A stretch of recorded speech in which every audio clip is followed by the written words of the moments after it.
Udah 1 menit.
Ladies and gentlemen, this course will be started in 5 minutes, so please be ready. Before I start this session, please mute your audio and fill the list of attendees that I will send later in the chat column below. Thank you and see you in 5 minutes.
Excellencies, distinguished guests, participants, ladies and gentlemen, Assalamualaikum warahmatullahi wabarakatuh. Peace be upon you.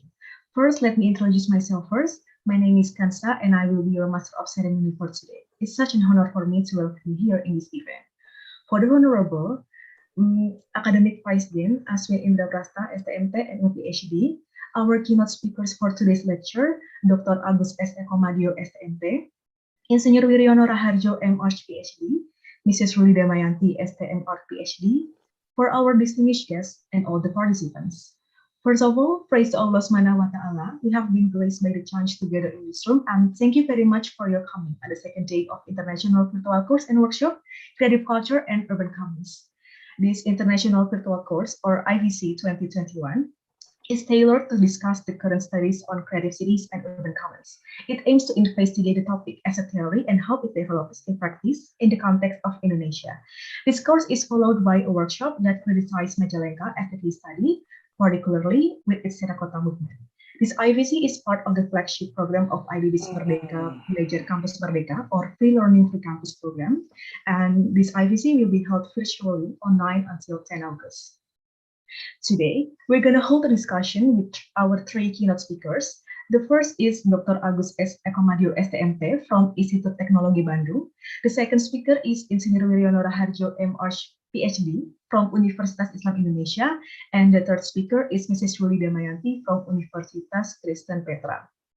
Let me greet all the speakers first. Good morning, Pak Agus, Pak Wing, and Bu Ruli. How are you? Good morning. Good morning. Good morning, Vine. It's good to see you. Good morning. Glad to hear that you are in good conditions. So today the lecture will be sent very well. Thank you. Before we start our agenda today, I'd like to explain the rules so we can go through the course conducively. For the committee, please help me to, okay. So here's the rules for today. The first one, participants are required to use the Zoom account based on their registered name. Participants are expected to be disciplined during the session. Participants must understand and comply with the procedure for questions and answers as follows. First, participants can ask questions through the chat feature on the Zoom platform or the live chat feature on YouTube streaming. Please mention your institution and name. In order to avoid repeated questions, participants should read the existing questions before asking. Participants can only ask substantive questions related to the topic, and the organizing committee has the right to accept participants who do not follow the rules. Thank you. We're going to move to the next agenda. Today's lecture will be guided by our moderator, Fanny Kurniati, MArch MT. Let me greet Miss Fanny first. Hello, Miss Fanny. Are you ready? Yeah, I'm ready. Can you hear my voice well? Yes, I can hear it clearly. Yeah, thank you. Okay. How are you, Miss Fanny? I'm fine. Okay, I'm gonna introduce our moderator for today first before we start our agenda. So, Fanny Kurniati is a lecturer at the Architectural History, Theory and Criticism Research Group at Institut Teknologi Bandung. She joined ITB in 2018. She finished her bachelor's degree in architecture at Universitas Indonesia in 2012 and her master's degree at ITB in 2016. Her research concentrates on interrelationships between people, culture, and built environment, and some of her works were presented in conferences and published in journals. Recently, she centers her research around issues of the development and conservation of vernacular architecture in the context of global tourism, which she finds very topical to delve further for her PhD research project. So Miss Fanny will embark on her PhD journey at the University of Oregon this fall and aspires to return to ITB upon completing her study in the US. So, good luck for your PhD journey later, Miss Fanny. Yeah, thank you, Kansa. Okay, without any further ado, please welcome Fanny Kurniati as our moderator. Mine is yours, Miss Fanny. Yeah, thank you, Kansa. Thank you for generous introduction. Again, I'm Fanny. I'll be your moderator today, and I'd like to welcome everyone here. Thank you for joining us. And also, we have three speakers that are already with us, Pak Agus, and then Pak Wiryono Raharjo, and also Bu Ruli Damayanti. Again, thank you for coming, and I mean, we are so ready to to receive some kind of insightful materials from you, from all the speakers today. Okay, this is our second day. So yesterday we had a quite conceptual and also theoretical topics, but today we expect we'll get some more practical information and also more related to the context of Indonesia that I believe our speakers will share based on their experience, also their projects that already conducted in Indonesia. So please be for the participants, please be ready and take notes. And if you have any question during the session or after the presentation, feel free to drop it in the chat box, and also feel free to use the feature of raise hand so we can have an open mic session. And all right, I think we can start our session. I'd like to briefly introduce our first speaker, Pak Agus Ekomadyo. He is an associate professor at Architectural Design Research Group at ITB. He has interest in cultural innovation to study how cultural capital can be transformed into social and economic capital. And also he has interest in urbanism to uncover the complex social and political relationship in built environment. He has conducted many research projects on creative culture and innovation, and especially in the topic of public market as economic and cultural space. Okay, here's some of his selected publications, mainly talking about design in socio-technical perspective, using an extra network theory, and also evaluating revitalized public markets as economic and socio-cultural places in Indonesia. And some of his writings also presented in quite notable international conference. I believe we could find it in detail in the website of ITB. So without further ado, I'd like to invite Dr. Agus Raharjo. Are you ready, Pak Agus, to share with us? Thanks. Yeah, yes, so please, the screen is yours. Okay, thank you. Good morning, ladies and gentlemen. Firstly, I thank to Pak Maswing and Mbak Ruli, my colleague, and also my ITB colleagues, that is Abu Hima, Pak Aswin, and Bu Widi to come. Okay, to join the international virtual course. So my intention is to bring down what Pak Manfredo and Pak Haryo think speaking in the first day about the global concern of urban culture and creative culture and urban common, more into practical in the local problems. I just give my title of presentation is Framing Uncertainty, Socio-technical Design Approach for Collective Action. So I first to introduce my presentation, how to explain how social scientists give more influences in built environment. Before Eleanor Ostrom that we discussed about the urban commons, we know about the Jane Jacobs. His book titled "When the Death and the Life of Great Emergency." This is very influenced in town planning, and it influence of most influenced book that generate the urban design as new disciplines. And we talk not about the Jane Jacobs, but the other social scientists. This is political scientists. I think Eleanor Ostrom that introduced, not introduce. I'm sorry, to formulate the commons, how it govern to be a better life for us. This is a keyword of Eleanor Ostrom. She starts with several equations. How can natural resources which are used to manufacture can be governed? How individuals organize and govern themselves to obtain collective benefit in situations where the temptation to free ride and to break commitments are substantial?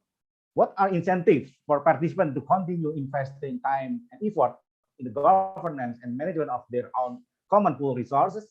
and what are the underlying design principles. It's about the institution, design institution, not design about built environment. What is Ostrom thinking? What underlying design principles, the institutions that are successful, which internal and external factor can impede or enhance the capabilities of individualization of GPRs.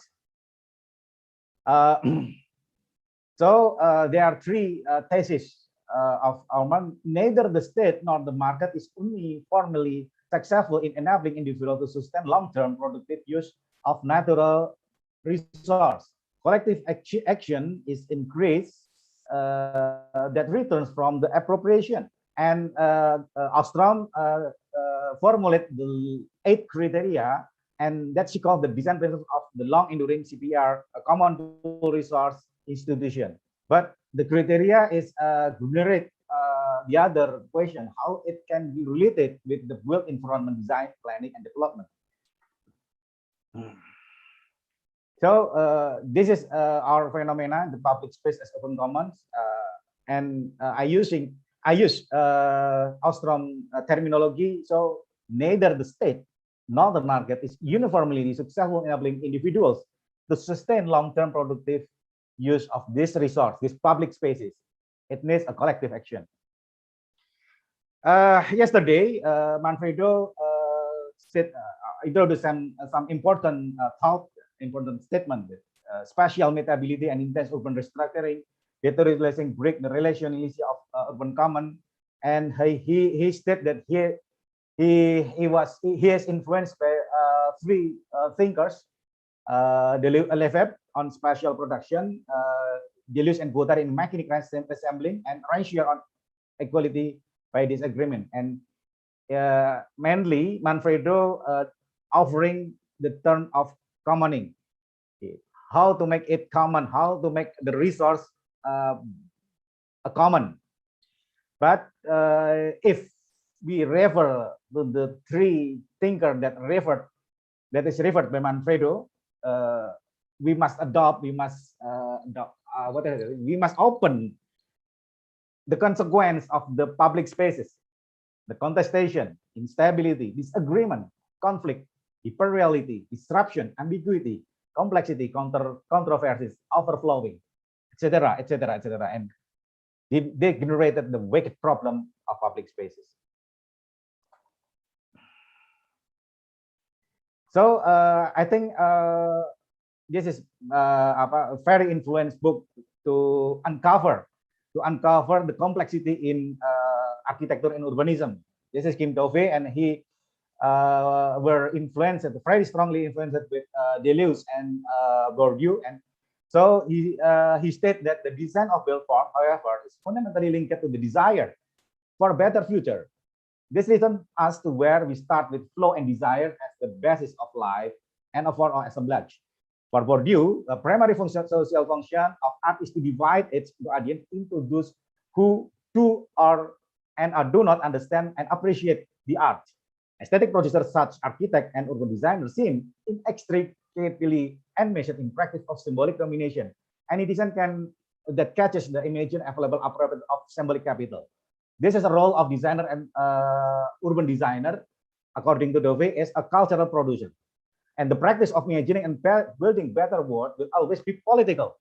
There's no zone of neutrality which to practice, and primary imperative is to strip the design profession of illusion of autonomy. Design is practice of framing the habitat of everyday life, both literally and discursively. And the key role of architect is to join design imagination to the public interest. It's to catch the public imagination with visioning of a better world. So I try to exercise the Dove thinking to explain in the small case with Pasar Cihapit, and I have a discussion with Mas Wing, Pak Wiryono, and Dr. Wiryono after the presentation before we have down. Sorry, das prayer in Maghrib, and according to Pak Wiryono is and I refer to the Dove thought is for the slippery, the concept is slippery, and I just try to exercise the Bruno Latour of making social flat, either with socio-technical mapping, how actor relationship in the reassembling the desire, And so I confident after the discussion with Pak Wiryono, I confident to follow Latour thinking, adopting, continuing the delusion Dovist thinking. Oh, sorry.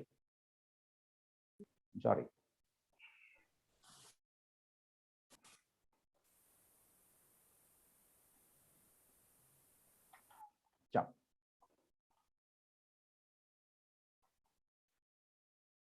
Okay. Now, so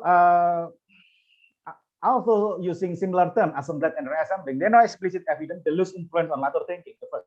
After Latour explicitly state this is a Sloterdijkian, so the answer came because Latour is very strongly influenced by Peter Sloterdijk,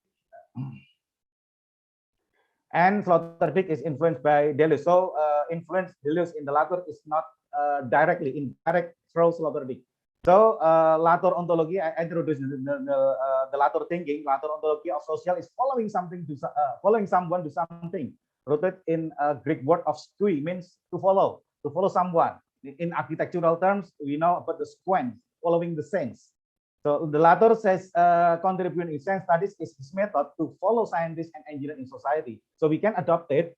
We can adopt it to follow the architects, urban designers, and urban planners in society.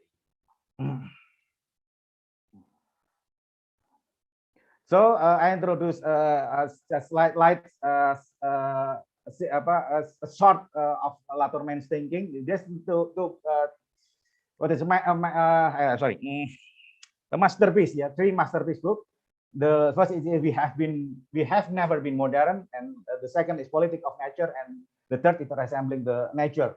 He defined the politic in usual meaning in the term of design, the struggle to compromise between interest and human and passion. It really spread in the use in the sense, and he used it expression of politic of the face. The banal definition of the politic in usual daily discussion. But in the proper sense, Latour says the politic use the politic to explain the progressive composition about the common word and the competence exercised by the collective. It related with the governing the common as a collective action from the ashrams. And he also defined the collective is to be distinguished from the society. A term refers to a distribution of power. It accommodates on the all power, the matter and society, and single enclosure, blah, blah, blah, blah, blah. But he emphasizes the procedure for collecting association of human and non-humans. After this, he have a more clear definition about the collective. If the social pursuit systematically and end up in the shared definition of a common work.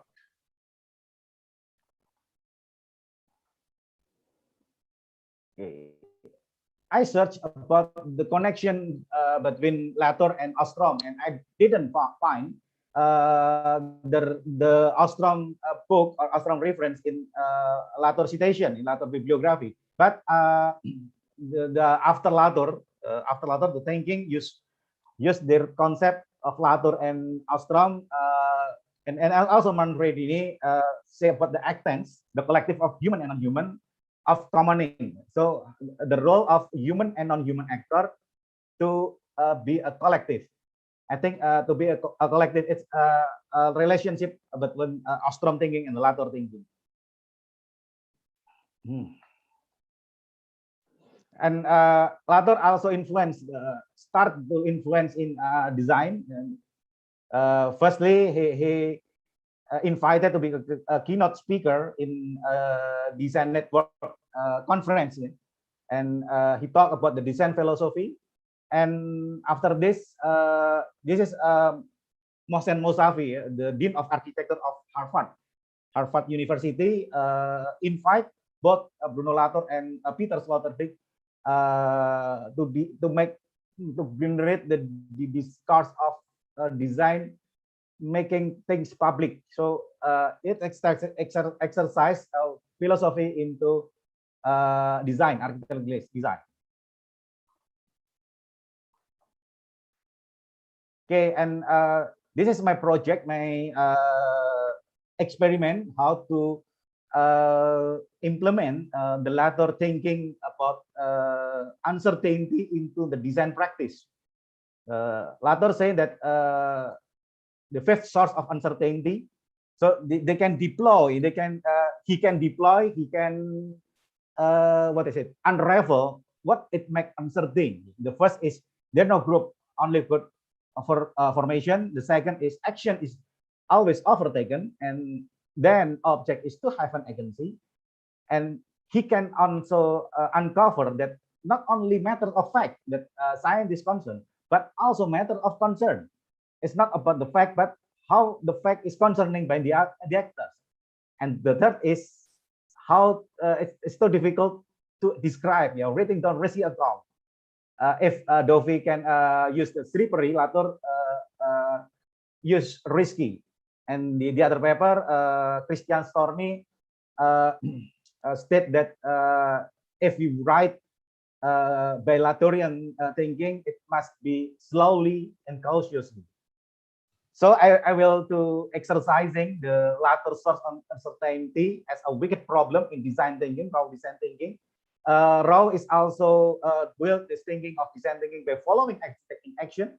So the challenge is the engineer always, or designer always creating something. So she or he can reduce the complex thinking to more similar order to create something. So, oh, I'm sorry. In design thinking, many person formulate and describe what is design thinking, but Kisdorf formulate precisely about design thinking is about framing. This is his premise. If we look at the problem situation from this viewpoint and adopt the working principle associated with the position, then we will create the value we are striving for. But in INT, they have the definition of framing that came from Michael Callan.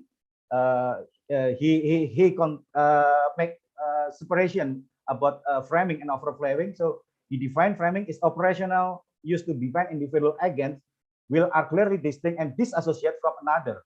It also allows for the definition object, goods, and merchandise which are perfectly identifiable and can be separated not only from other goods, but also from other involved, for example, the conception, production, circulation of use. In very similar thing, to do something, to create something, I use framing is choosing or putting or compositing who actor, human and non-human, more important, sorry, not important, strategic or not. Okay. We can choose the actor, human and non-human, who or what it's strategic or not. This is my finding about how INT can be used as design ontology. So I use three terminology in actor theory: inscription to making a script, prescription inserting value to the script, and description reading by unraveling the script. What is script? Script is non-human, such as ideas, text, procedure, technical object that make someone do something. Just like a scenario that the guiding the actors in, I think, the theatrical performance. Script can be a textual, but maybe in informal theater, the text is not written, but in tradition, oral tradition. So I argue that design is a kind of prescription activities. As the actor acts designing when he or she developing values before they make a script. When professional designers use specific design devices in the script making. So responding latter concept of design is to drawing things together. Everybody can act as designer collectively when she or he imagining result to developing values before creating scripts. Here, the role of professional designers is determined by design devices that are used in the script making to substitute, mediate, and communicate designer-specific competencies and skill to other actors. So I exercise into three cases. The first is Kampung creative installation that I use framing to selecting strategic actors. The wicked problem is The project is a limited budget and time to arrange project by conventional participatory design. There's no such information about the informality, the good ones or the bad ones. You know, in Indonesian Kampung, the many, what you said, that such as criminal or the bad guys. Not many time to identify who the good guys and the bad guys on this Kampung. And my framing, our framing is just to put design strategies into main actors that can be trusted, the komunitas tabu, to and calculating device for their program, the komunitas tabu program. So we just what komunitas tabu want to arrange the community, we support it. We don't face with the real community. And the komunitas tabu arranged the many actor involvement that did not meet together. Okay. The second case is the full moon market. The biggest problem is this market, the night market, is initiated by the astronomist. Astronomist. His ideas is to unite the astronomical visitor who want to see the sky thing, the sky object. The visitor can generate night market, but in the fact, the astronomical visitor did not visit the night market. The market is just visited, it's just visited by the local citizen with not many amount, just a little amount. So how to generate the night market? I use the other trajectories because the astronomists have a religious networking. He came for pesantren, and we arranged the religious ceremony, big religious ceremony, like tablik akbar, to attract people to go to the night market. And the third case is terracotta shelter. This is a public market shelter. We use strategy to mediating the politics. In the first year, we have intense discussion with the old village leader.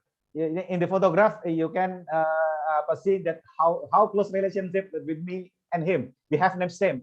His name is Agus and my name is Agus too. How he learned about the design process.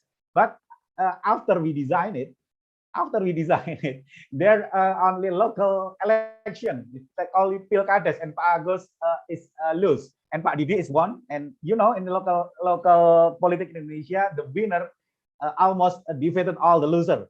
But how can we deliver the design that approved by the old village leader to the new leader? We use the Sundanese approach to mediating the vision, and you see. The sound shelter can be built and will be continued with the next leader, the latter leader. So the big question is how the student with the engineering student, the planning and the designer or architect student that want to technical that's mostly trained in technical skill, adopt the complex theory of the social theory. Okay, I use the popular design thinking to exercise to make actor network theory strategies for design process is more easier and practically to the student. First, empathize. Okay. So the student must empathize with three concern. The concept, the knowledge. You must empathize what the speaker want in presentation, and the reference that referred by the speaker, the domain of discourse, is source of knowledge. And the other, you must empathize with the stakeholders, the case on the sides, the present actor, the Majalengka government, the village leader, and the citizens. What their vision, aspiration, develop the state, the constraint, and don't forget to empathize to yourself. You have your own aspiration, your constraint, and try to creating common understanding and collective mission among yours. Second, divine, calculating the actor relationships. Each actor have their motivation, interest. Think about the program of action. What can you do? Make other actors do something. The concept, yes, you must interpreting, choosing partially broad thinking of speaker and reference to be relevant with question and suitable with capacities. You must smart and smart to choose partially with limited capacity, limited time to interpret all of the speaking, also my speaking that relevant to your relevant to your case. And the second, you must calculate the stakeholder interpreting and imagining what they want. They will do if they gain your ideas. And the third, you must calculate the participant, yourself and your friend, your capability, your friend interest, how it make related each other. And then I did. This is to combine drawing things together like later, the aspiration stakeholders, student capabilities, and the concept to design, planning, and development idea. And please think about the script, yeah. Thinking about the script, yeah. How your ideas contain the program of action. Okay. You not only draw the work environment, the building, the beautiful building. If you can insist is how the actor that you make it strategic for your project, do something after your design, after your planning.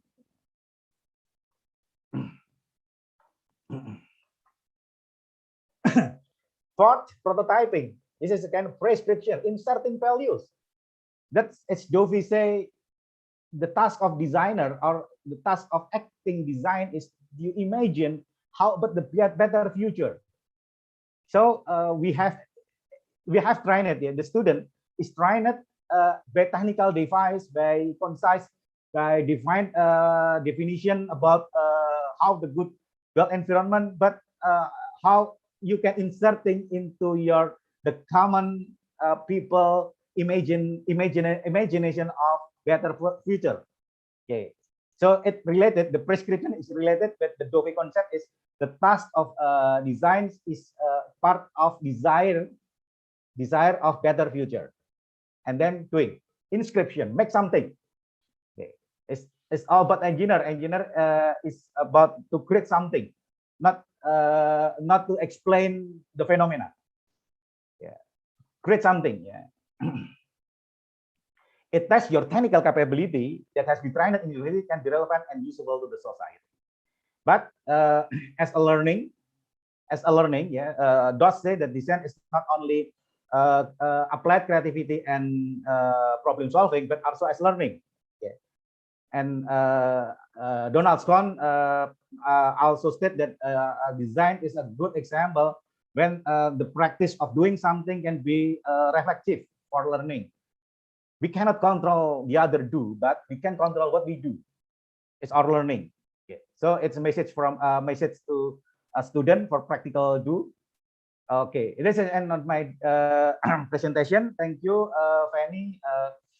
I think it can be triggered many discussion from the audience. Thank you, Fanny. Yeah, sure.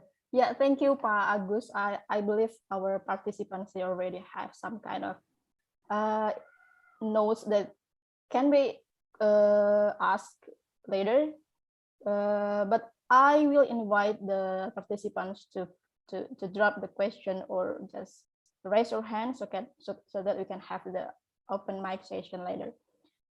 Okay, if I may, I'd like to highlight some important things that Pa Agus has just shared. The first one is Pa Agus already digest all this big theory into some kind of more methodological that we can follow step by step. Although we are very aware that it should be done in the kind of a real life setting, but now we're facing this COVID-19 condition. So I believe this is something that we have to think about. Especially for those participants who joins the workshop sessions later after the course. And also I think that it's a really compelling that how politics is actually for everyone, not only for the governments, but also the lay people also plays this kind of powerful powerful actions that can really influence the decisions in design process. Okay, I think we can move to the next speakers. Our second speaker will be Insinyur Wiryono Raharjo, MArch PhD. Hello, Pak Wing. Hello, Mbak Fanny. Good morning. Yeah. Good morning, Pak. Thank you for being with us today. We're so ready to grab some information from you. All right, before we start, I'd like to briefly introduce Pak Wing. Pak Wiryono, also known as Pak Wing, teaches architecture and urban design at Universitas Islam Indonesia. He obtained his bachelor degree in architectural engineering from UGM.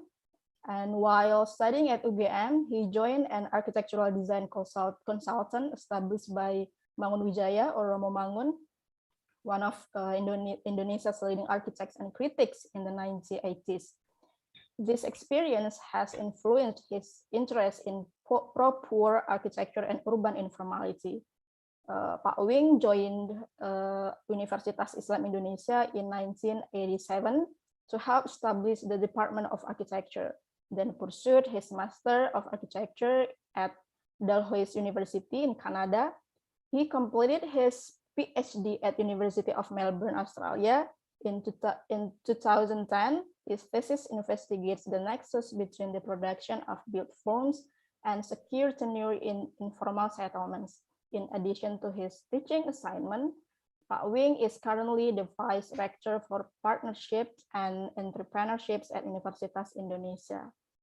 All right, so from your bio here, I believe that we'll get quite insightful experience from your projects that you've done, and also from your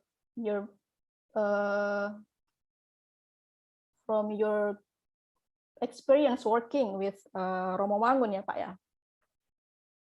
All right, without further ado, I'd like to invite Pak Wing. So please, the screen is yours. Thank you very much, Mbak Fanny. Is my modulation clear enough? Sorry, it's a bit... Yeah, it's clear, Pak. Okay, thank you. Assalamualaikum warahmatullahi wabarakatuh. Good morning, everyone. I see here my colleagues, Pak Aswin. Good morning. First of all, let me just extend my gratitude to Pak Agus Ekomadyo and team for inviting me to join this program. It's really, I'm really, grateful, because this is a very, what do you call it, a prospective experience for the future networking between institutions, between UII and also ITP. I believe we've been collaborating for a long time as well. Today, I'm going to talk about, well, as Mbak Fanny already explained earlier, something that perhaps more grounded, right? Like maybe a link to a more real life experience. But I'd like to add a bit information.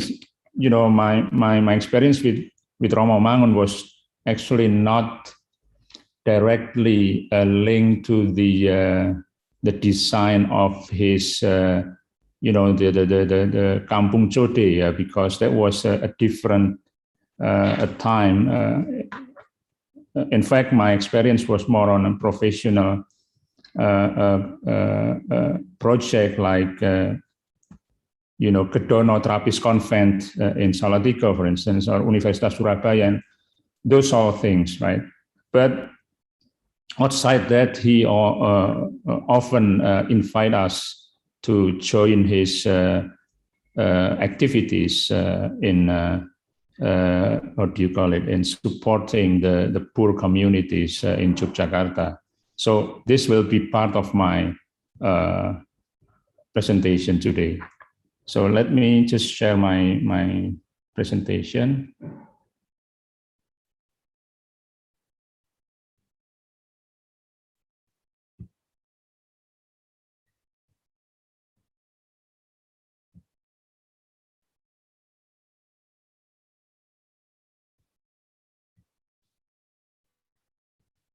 You see the screen?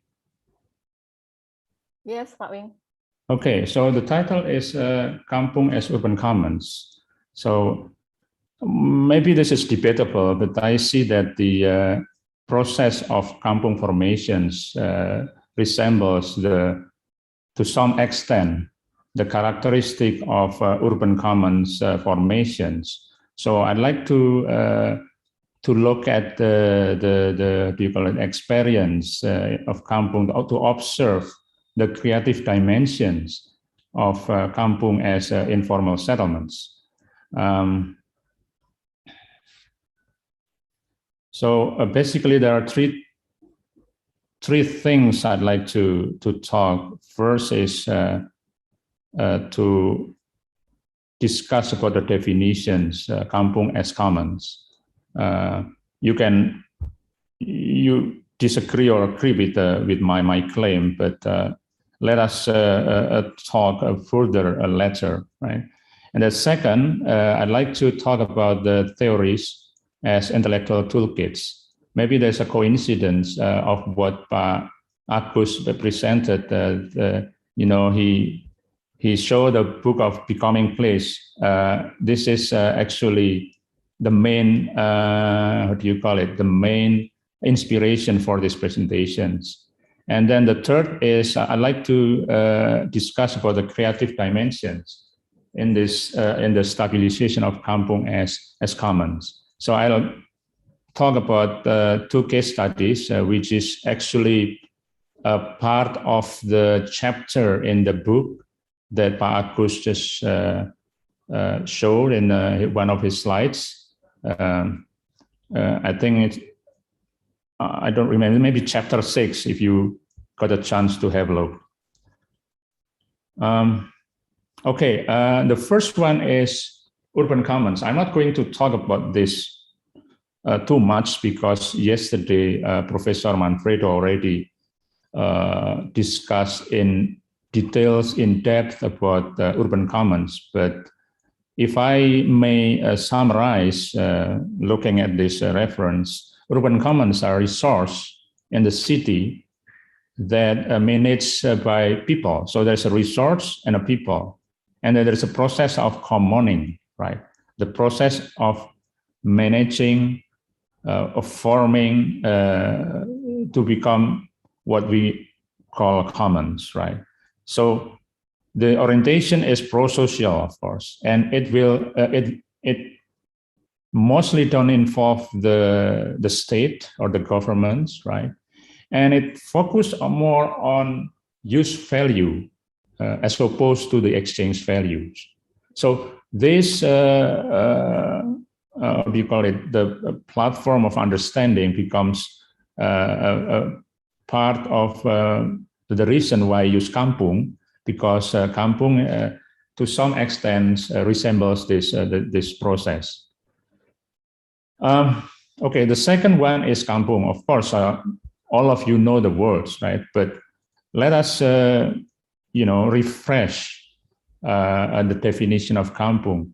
I see that there are two meanings. The first, I call it general meanings.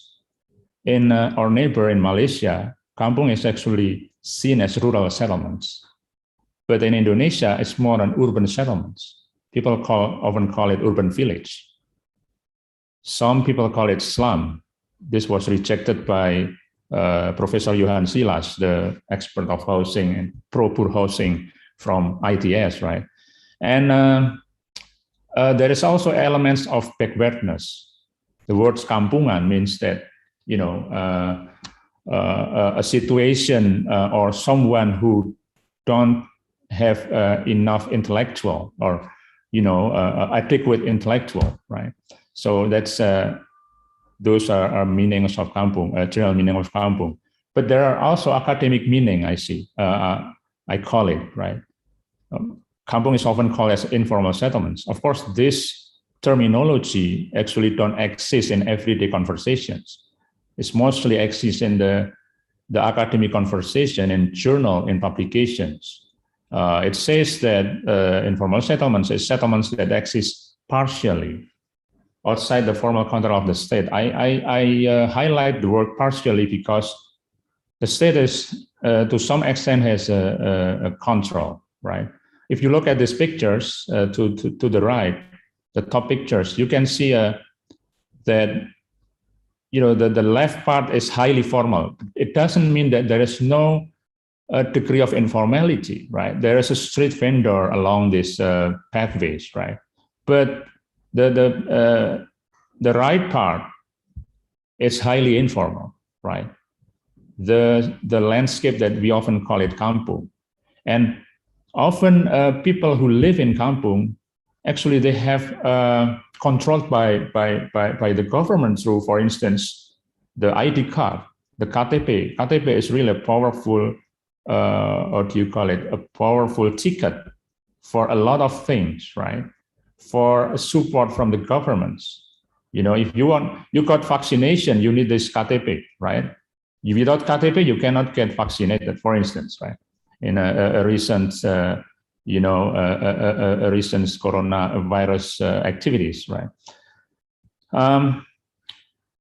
And this one is also interesting quotations. I found it, this is quite old literature.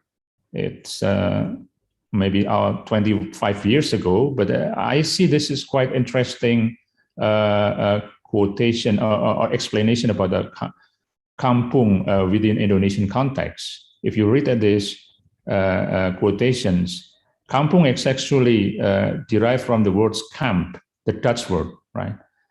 And it's actually an area, an in between. Maybe Maggie call it desa kota, right? The recent literature. But if you look at this, Kampung has no links with agricultural land, but the land is almost entirely used for residential purpose, right? And also, if you look at this, is the pictures of early 20th century Kampung in Indonesia, right? The neighborhoods are mixed, right? And the residents are mostly poor people of Europeans and also Chinese and also the locals, right? And the desa association is almost completely lost, right? So there's a lot of characters described here that we can still find it today, right? So that leads to projects like, for instance, Kotaku or Kampung Improvement Program, etc. If you look at this map, this is, I guess this is the graphic or the cartography that explain the quotations that I've just discussed, right? This is the map of Yogyakarta in 1925. If you look at this, if you zoom it, you can see that there's a green area. I guess the green area was, defined as Kampung, and it's part of. It is not that this is not, unplanned. It's planned. If you look at the name, like Tukangan, for instance, and Paceksan, for instance, Paceksan derived from the word jaksa, right? Which is, a professions, right? Tukang is also professions, the carpenters, the masons, right? The royal planning of Yogyakarta in the past, maybe in Java, right? They define Kampung according to the professions of residents who live on it, right? So it's planned. So the picture shows that it looks green is because this was made by the Dutch, and they only show the area that has been influenced by their planning. Okay, so and today we see that there are I call it formal kampung. Maybe this is not, what do you call it? It's not an exact match of words, but there is a highly part of this kampung or formal because it exists on top of legal land, right? But the left one is, I call it informal kampung, which is the focus of our discussion today. Right, so basically those characters, I think, exist in the global South, right? So urban design, urban planning in the global South cannot, should not forget the existence of informal urbanisms. So that's why part of the reason why I bring the subjects to this presentation. Right. Okay. Just like what Agus showed in his slides, I also, just mentioned to you that this book was actually the main inspirations for these presentations, right? He, in this book, Kim Dovi highlights what Masum is, which he is the translators of Thousand Plateaus. The book is in the right? The work of Deleuze and Guattari, right?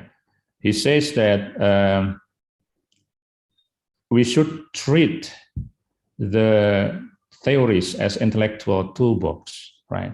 So it's like we just choose it and then use it to better understand of the situations. So it's like when we have a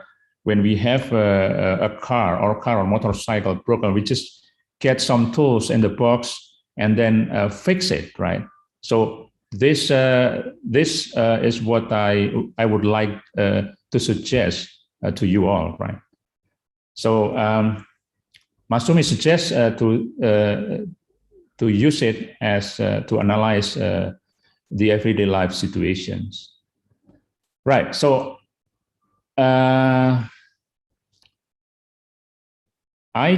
choose one of the theory that actually dominates the book of Becoming Place, which is assemblage theory, and this is, I guess, the only theory that I would like to discuss for today's presentations.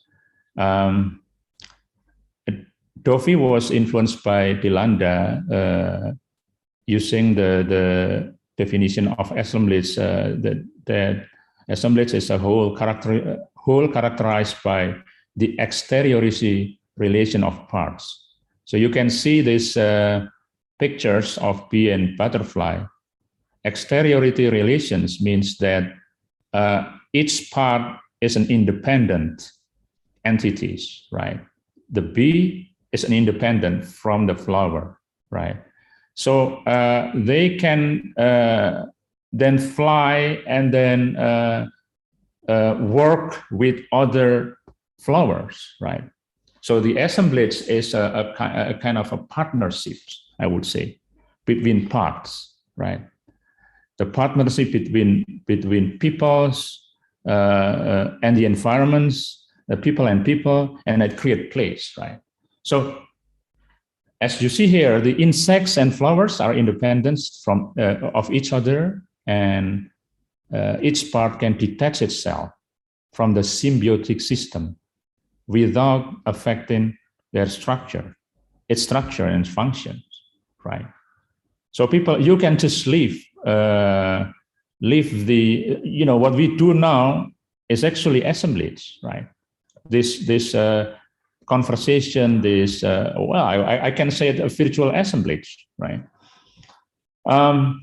Delanda further explains that the relationship between parts within assemblage follows actually two axes.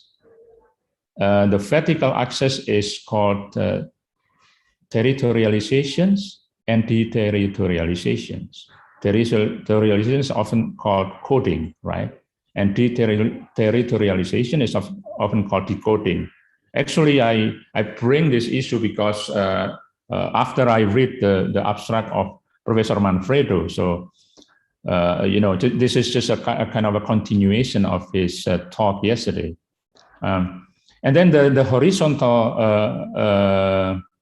axis is this is like integrated body of material and expressive components.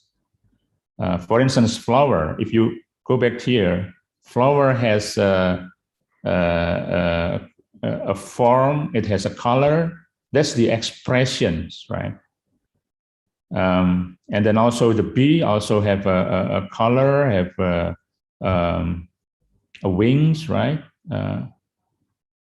Different from the butterflies, right? Stabilization will begin when the parts within the assemblage move towards territorializations, right? So the task for you all actually is to see those two things. What are the territorialization factors and deterritorialization factors of situations, right? Because that will help us to go further to solve problems, right? The nexus of territorialization, deterritorialization is oscillatory. So it's not dichotomy, right? So if you look at these pictures, they actually, mix together, right? The deterritorialized territory is subject to re-territorializations and so on, right? So it's a never-ending process. So everything is in the stage of becoming, right? Sometimes you say, "Oh, I'm finished," but actually it's not finished. You construct a house. Okay, I live in a house, but then maybe 2 or 3 years later, you modified it, right? So, those two things continues to move, right? So simply said, the deterritorialization is like the process of leaving home, of altering your habits and living and learning new tricks, while re-territorialization is the process of forming a new territory. I'll maybe to better understand this, we will talk further through the case study, right? So, as I mentioned to you, it's a kind of a never-ending process, right? So now we come to the third, which is actually the last. So I'd like to have conversations on the creative dimensions in the stabilization of commons. And as I mentioned earlier, I use Kampung. I treat Kampung as commons in these conversations. And then I will look at the territorializing factors and deterritorializing factors in the process of Kampung formations and stabilizations, right? There are 2 case studies. This is also discussed in the book that Agus, discussed the becoming place. The first one is Kampung Chode, the one that Father Mangun, Romo Mangun works on. And then the second one is Kampung Sitomulyo.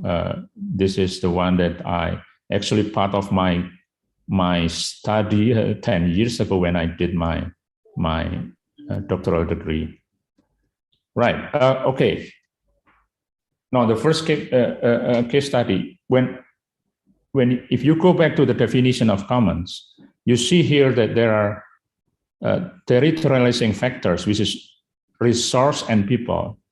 The people, before Father Mangun came to this Kampung, this was, dilapidated settlements with makeshift materials, very chaotic, right? And it was subject to evictions. So I call it deteriorizing factors.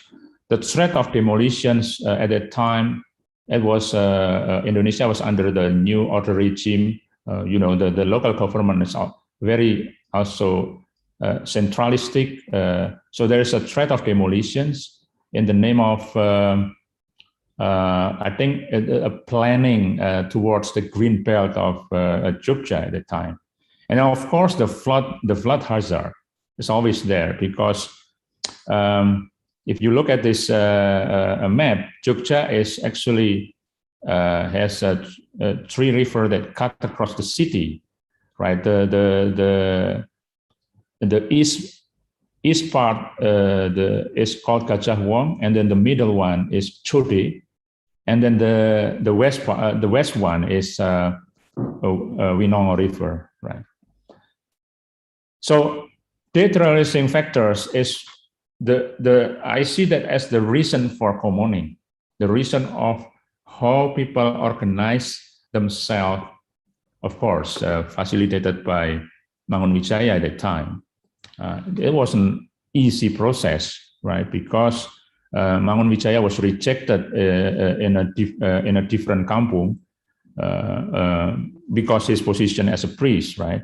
And then he moved to the south part of the bridge, and he was accepted at that time, right? So if you look at this, the process of coding of re-territorialization result in the map, the pictures to the right. So before it was quite chaotic, right? The materials was the building materials was actually a cardboard, a plastic, something that the floods can wash away instantly, right?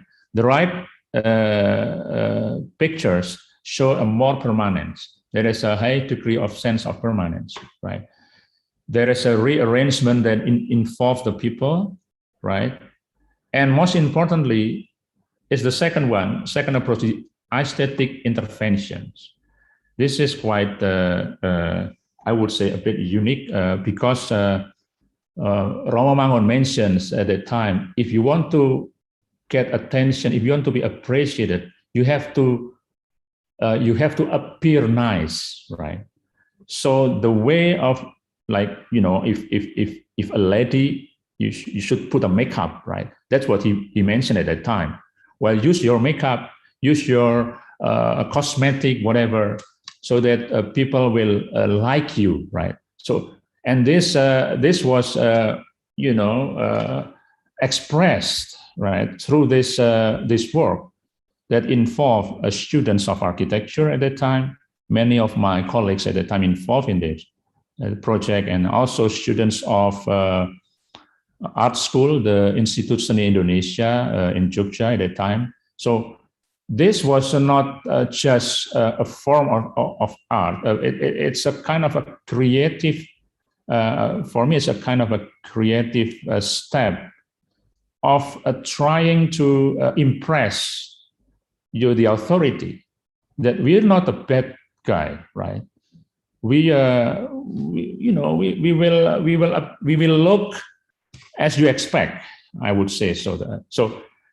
So there's a recoding, I call it, re-territorialization, a recoding that gradually stabilized this Kampung, because then the work was submitted to Aga Khan Award Committee, and Alhamdulillah, it won the prize, and that scaled up the appreciation of the governments at that time. So up to today, right?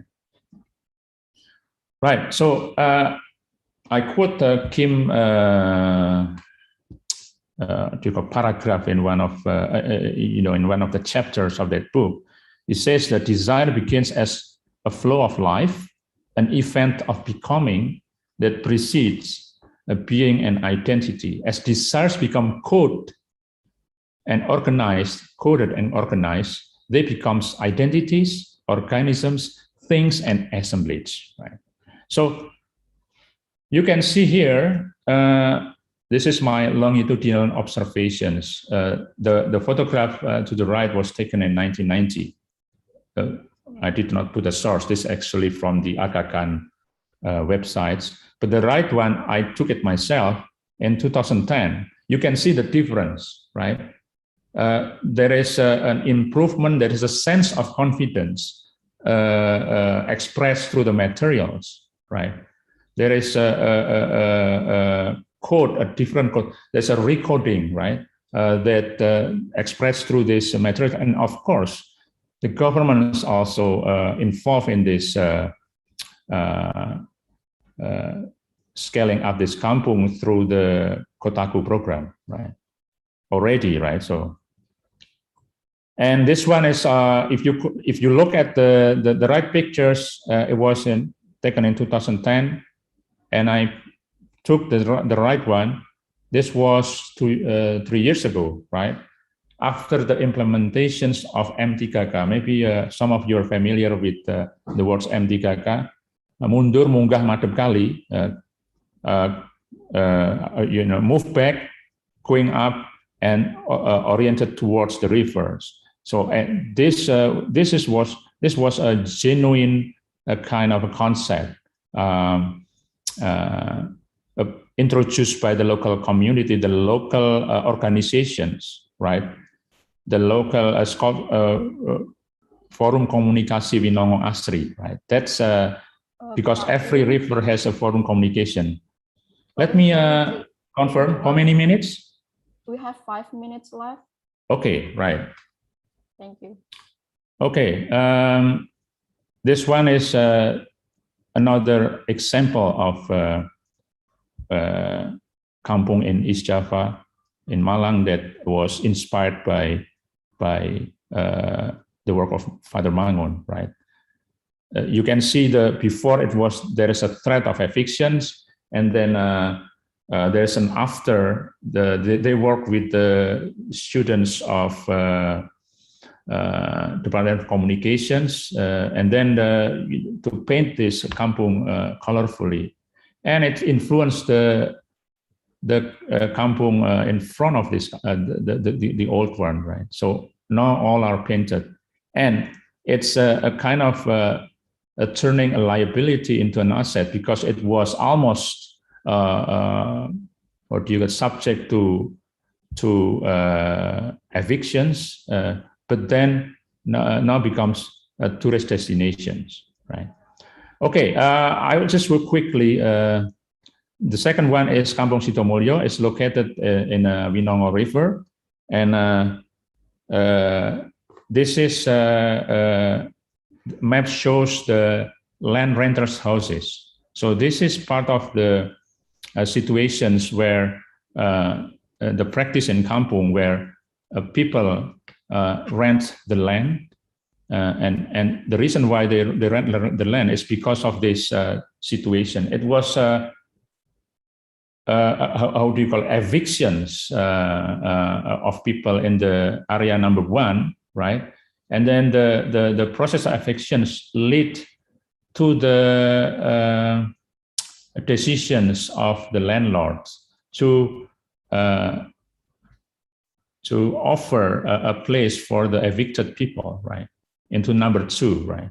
And then later on, those people, because they live in this temporary shelter, they then move to the number 4, doing the invasions of the area number 4, and this is the focus of my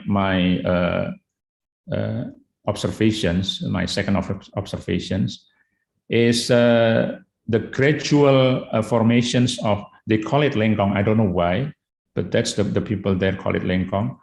It used to be just a green kind of plantations. The one who plants is the people who used to live to rent the land, right? And then they begin to form the Kampung, and this is the conditions. I don't know today. I haven't been there for a long time, right? But this is in 2005 up to 2010. I'm still like what I've shown in this map, right? And this is the situations there, you see the lane. The lane was actually part of the decision making or coding, right, made by the residents, that they should control the width of the lane based on the funeral processions, right? Okay, so maybe this is the last part, right?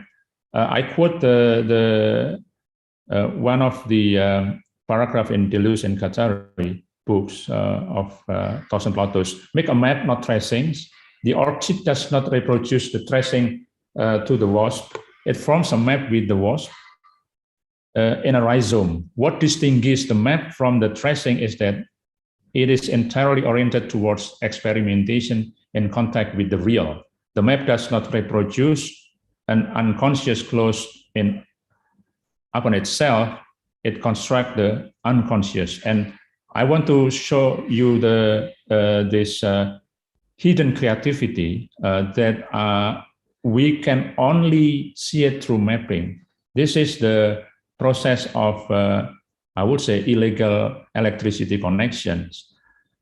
The yellow one is actually the supplier, the one who's own the matter, electricity matter, and the red one is the recipients, the house that actually receive the connection. They call it nyalur. The guy that the pictures to the left is actually the person who he is the electricity guy that did that, right, for the whole Kampung, right?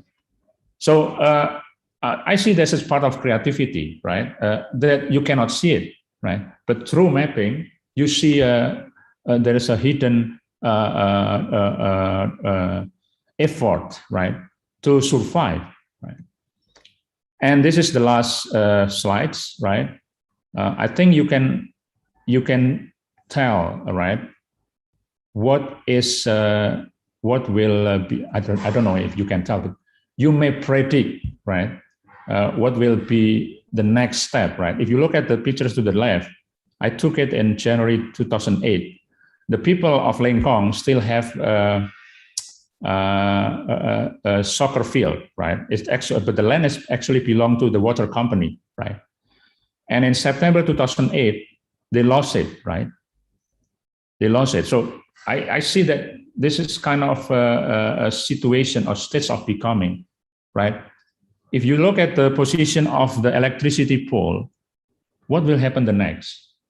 Will the government move the pole, or it remains like this so that you have to adjust yourself if you want to put you want to travel, move inside the kampung, right? So we don't know, right? So this is something that may have to be observed further. Thank you very much. Assalamualaikum warahmatullahi wabarakatuh. Over to you, Mbak Feni. Yeah, thank you, Pak Wing. The last slide, I believe, so it's very compelling, because like how do we respond this hidden creativity, and also we can see like almost a year later it still exists like that. Again, thank you, Pak Wing. You have provided us with a quite a methodological approach that we can use for our exercise in this workshop, and also you have provided this big assemblage theory into more digestible way that we can also adopt and get benefit from. All right, I think I will invite questions again from the participants here. Please drop in the chat box, and I think we also need to introduce briefly your name and also your affiliations. All right, so next we will go to our third speaker, Bu Ruli. Are you here with us? Oh yeah, I can spot you there. Yeah, thank you, Bu Ruli. Yeah. Yeah, we can hear you. Okay. Okay. Before we go again, I will introduce Bu Ruli to the audience. Bu Ruli Damayanti finished her bachelor degree in architecture in 1996 at Gajah Mada University, Yogyakarta, and she received M.Art from Kristen University, Perth. And in 2015, she received PhD from the University of Sheffield, UK.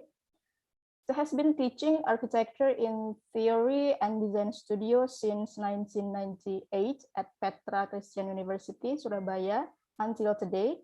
And she has done research in Indonesia regarding making and creating places in urban areas, and current research about temporality in spaces for architecture.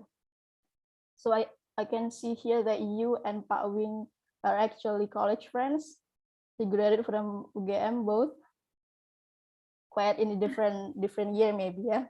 Different generations. Look at my hair. Yeah. I dye my hair. Okay, Bu Ruli, I think I will give the screen to you. Okay, thank you, Bu Feni. I try to share my screen. Wait.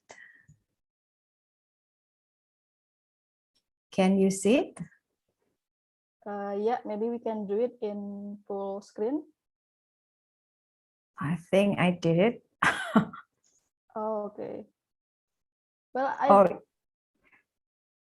you can see the small size, the small slides on the left side, Bu Feni. Did you? I don't think. Can the community help with this? Bu Ruli, please stop sharing and reshare the screen. Stop sharing and reshare the screen. Wait.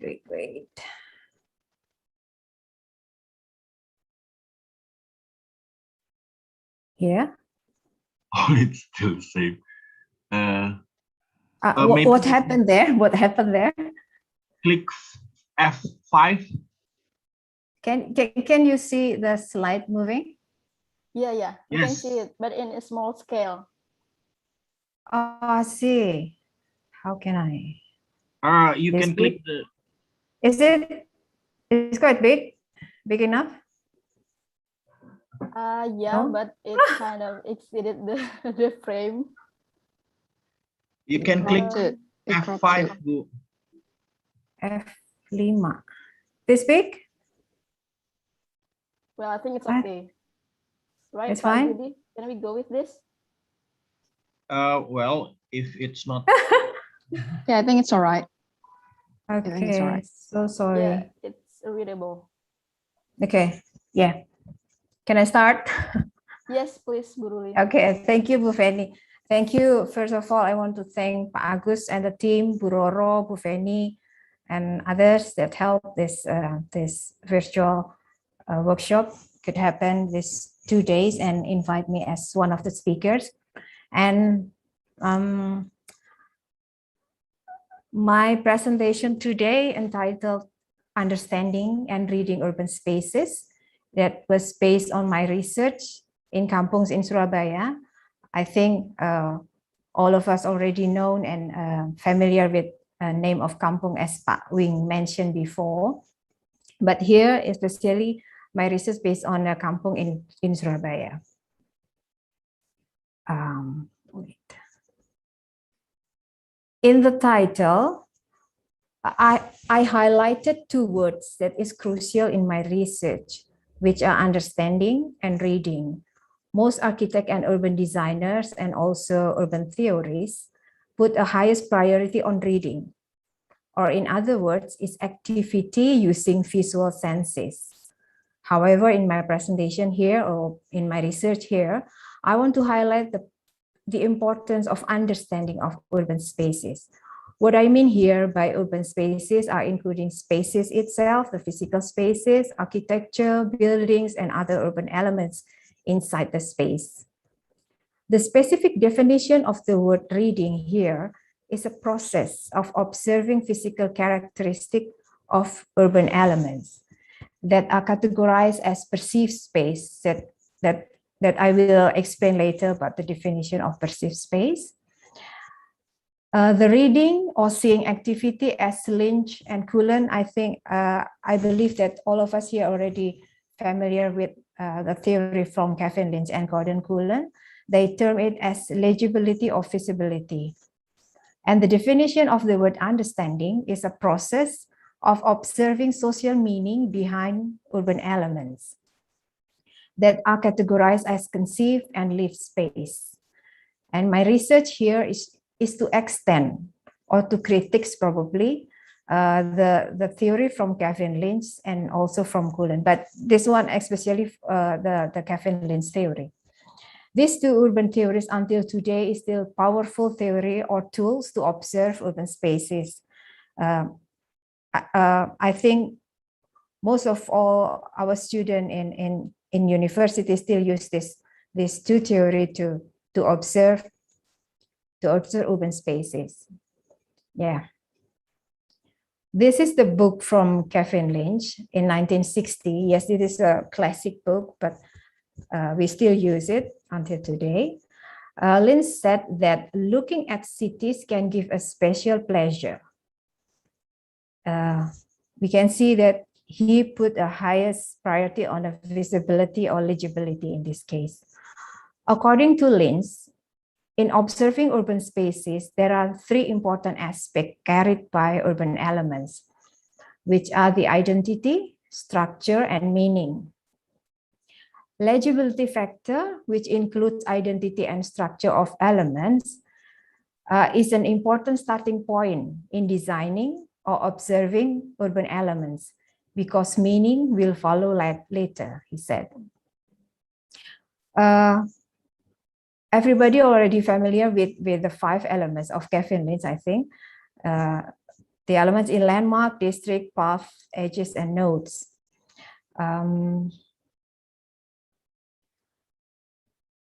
Lynch's study categorized as a study of urban elements that consists of real, imagined, and symbolic elements, because it relates to practical and emotional aspect, and also an agreement on creating public image. I think this is because Lynch, in his research, in his empirical research, undertaken mapping not only based on researcher perception, but also citizens' perception in various groups. Next, yeah. This is the book from Gordon Cullen. The second urban theorist that I want to explore here is Gordon Cullen in his book, The Concise Townscape in 1961. Yes, this book as old as the Kevin Lynch book. Cullen highlight 3 factors in observing urban elements, which are through motion, position, and detail. As you can see on the diagram, the 3 factors creating the sense of optic, the sense of place, and the sense of content.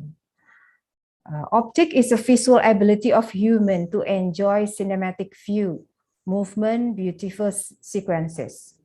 And place is a quality of urban spaces that could give a feeling of in or out of the environment. He says like a word of there-ness, the feeling of here and there, he said.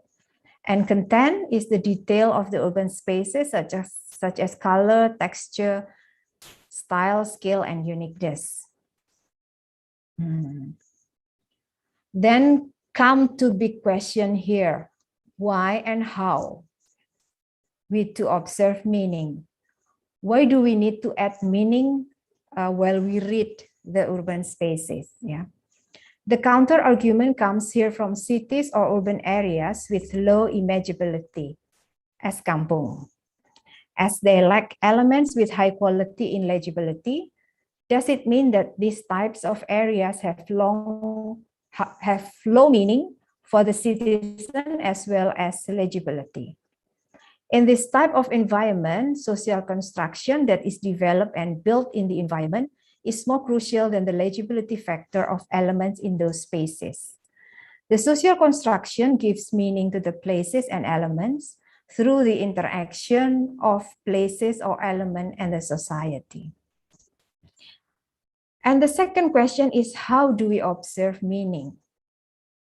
In my perspective here, based on my research, observing meaning should be or better under the perspective of place-based meaning, or understanding place as a social production or social construction.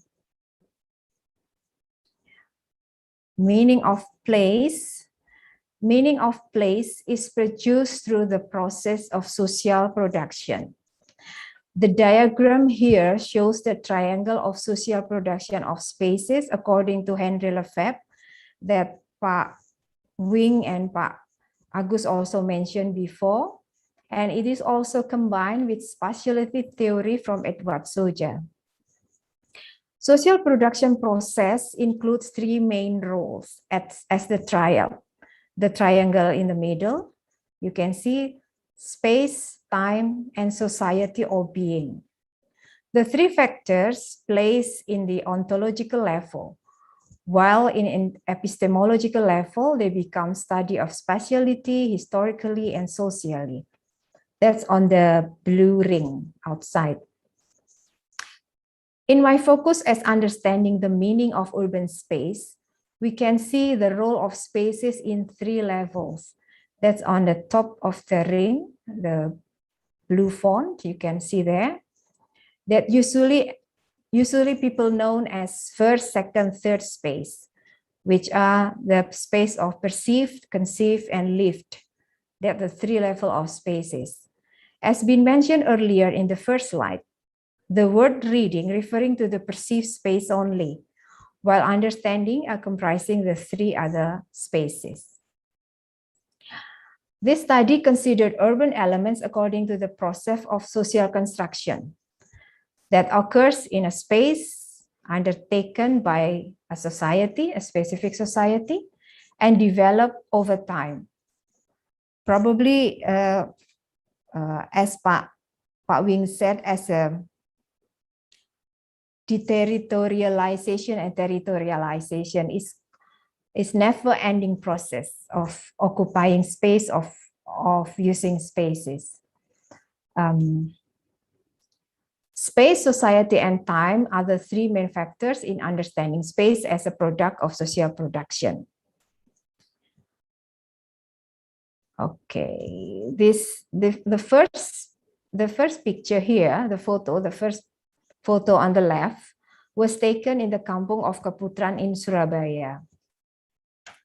This photo, we can see the multi-usage of the space of the alley as a path of movement, as a space to do domestic activity. We can see the laundry on the left side and on the right side. As a parking area, we can see the motorbike there, and also a space for socialization. There's a young lady sitting on the bench, you can see there.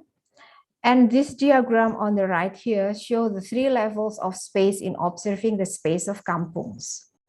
The first is perceived space. Perceived space is the middle box, perceived space, which show the physical condition of the area that could be seen visually. And the second is conceived space, that's on the right, which was the conception of the area according to the inhabitants' opinions. That could be visually or by drawing mental map or verbally mentioned by them. And the third space, the last one behind, which are, it is probably unreal spaces because it relates to social, political, and cultural condition. For example, in the space of Kampung, we could name it as a space of discrimination, space of cultural ambiguity, or probably space of urban segregation. Yeah, wait, next. Sorry. As seen in this diagram, the dimension of place meaning are related in physical attributes of the place.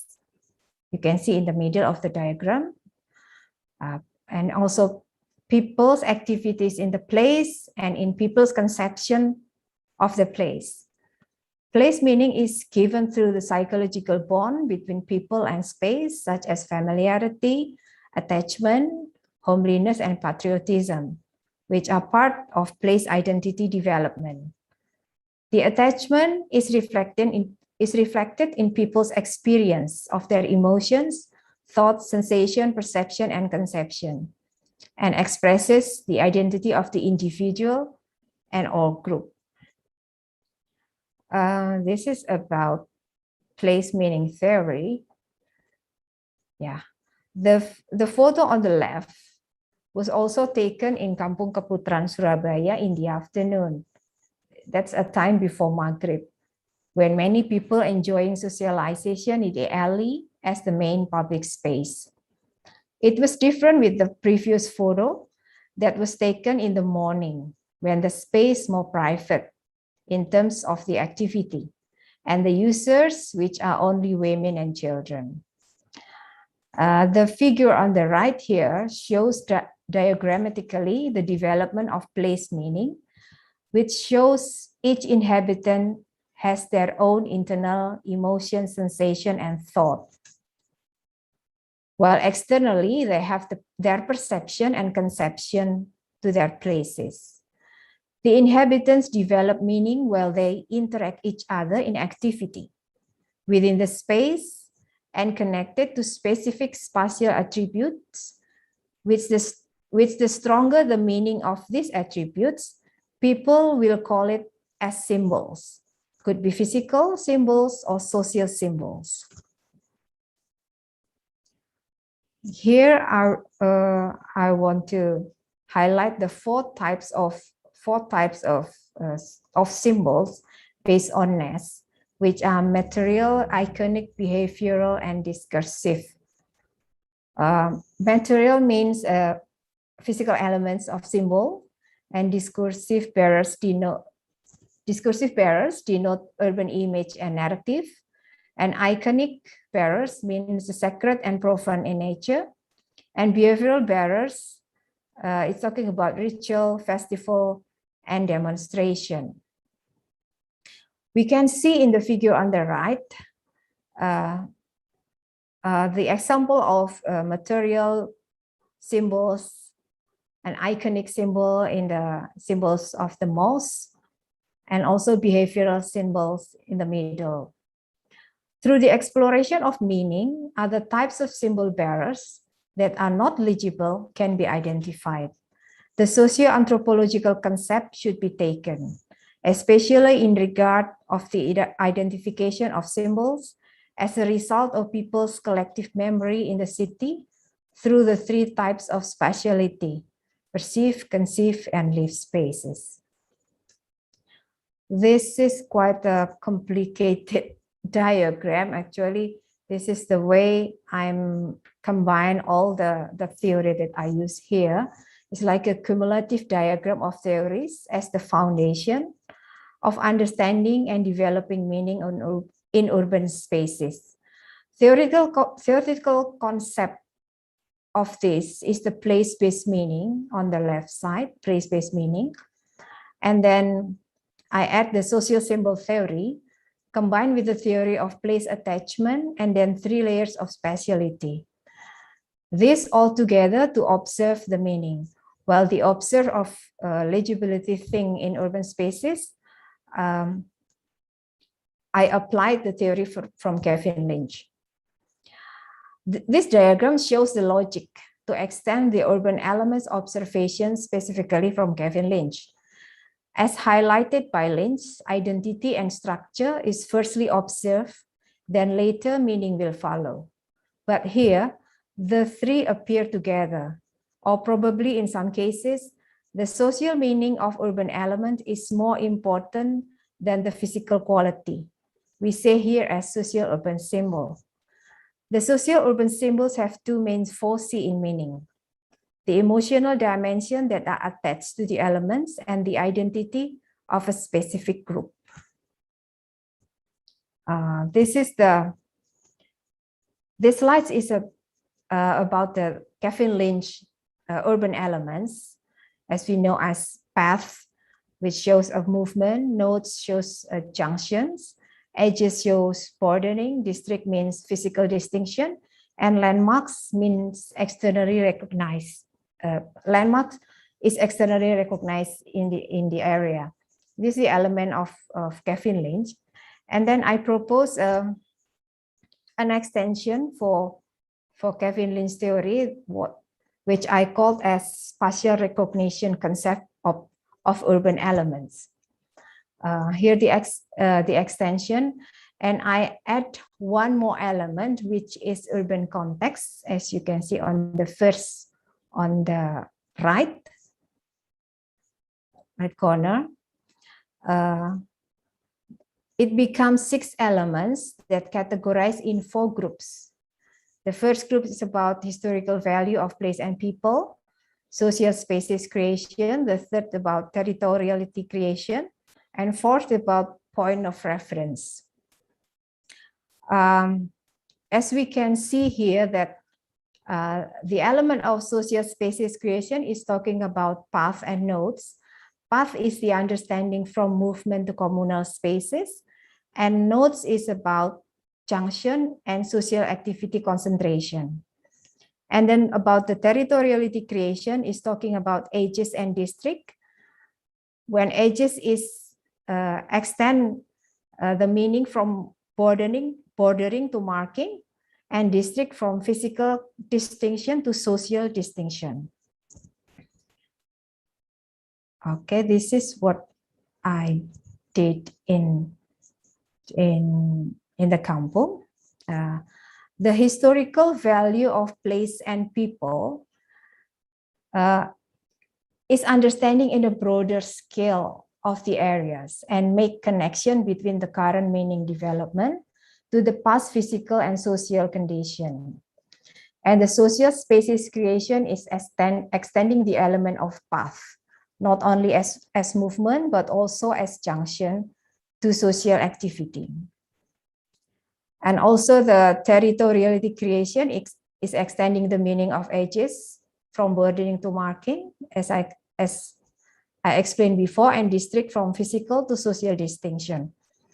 And the point of reference or landmark are known from inside as the group that experience them, and as markers to the people's territoriality related to the spaces for social activity. The list on the right here is my findings in my research applying this extension. I found several symbols or urban elements that represent the identity of the specific inhabitants of the area. The elements is alleys, gathering points, flexible social spots, park, the free park along the city, ancestor graves, and also the characteristic of bonek. As you can see here, these elements probably would not identified by the observation of urban legibility or visibility, because the urban elements that are meaningful for the inhabitants is something that has low invisibility.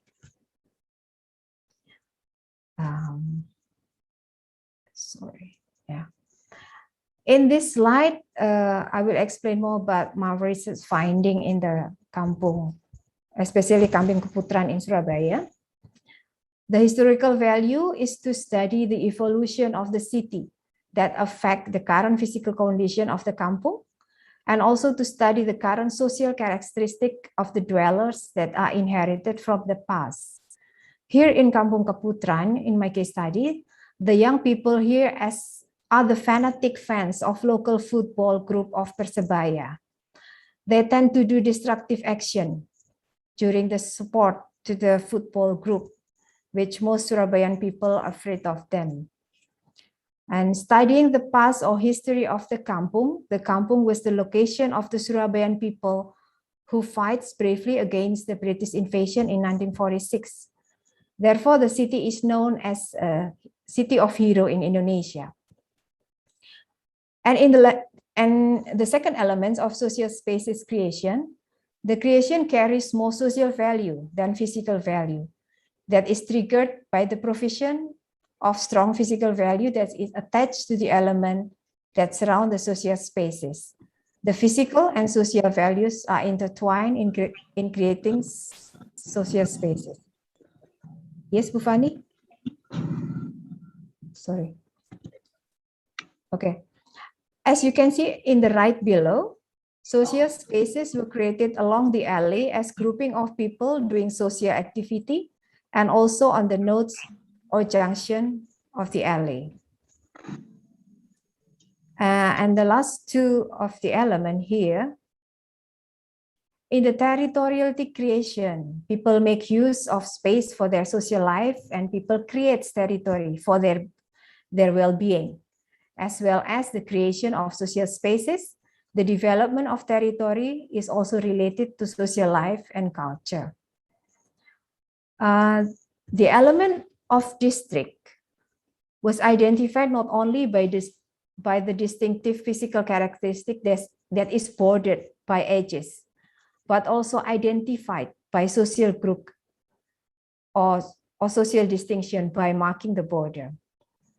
And the element of reference or landmark here is the conception that is mostly observed in terms of internal recognition, which means that people experience or they often or probably been there, do their activity there, which means the recognition is driven by the social value of the observers, whether in their personal or group experiences and interaction value that is given by the element. In Lynch's theory, landmarks are identified through its unique physical characteristic that becomes the important elements in navigation. But however, in Kampung here, elements that have strong social function also has stronger meaning in navigation. Yeah, this is my last slide.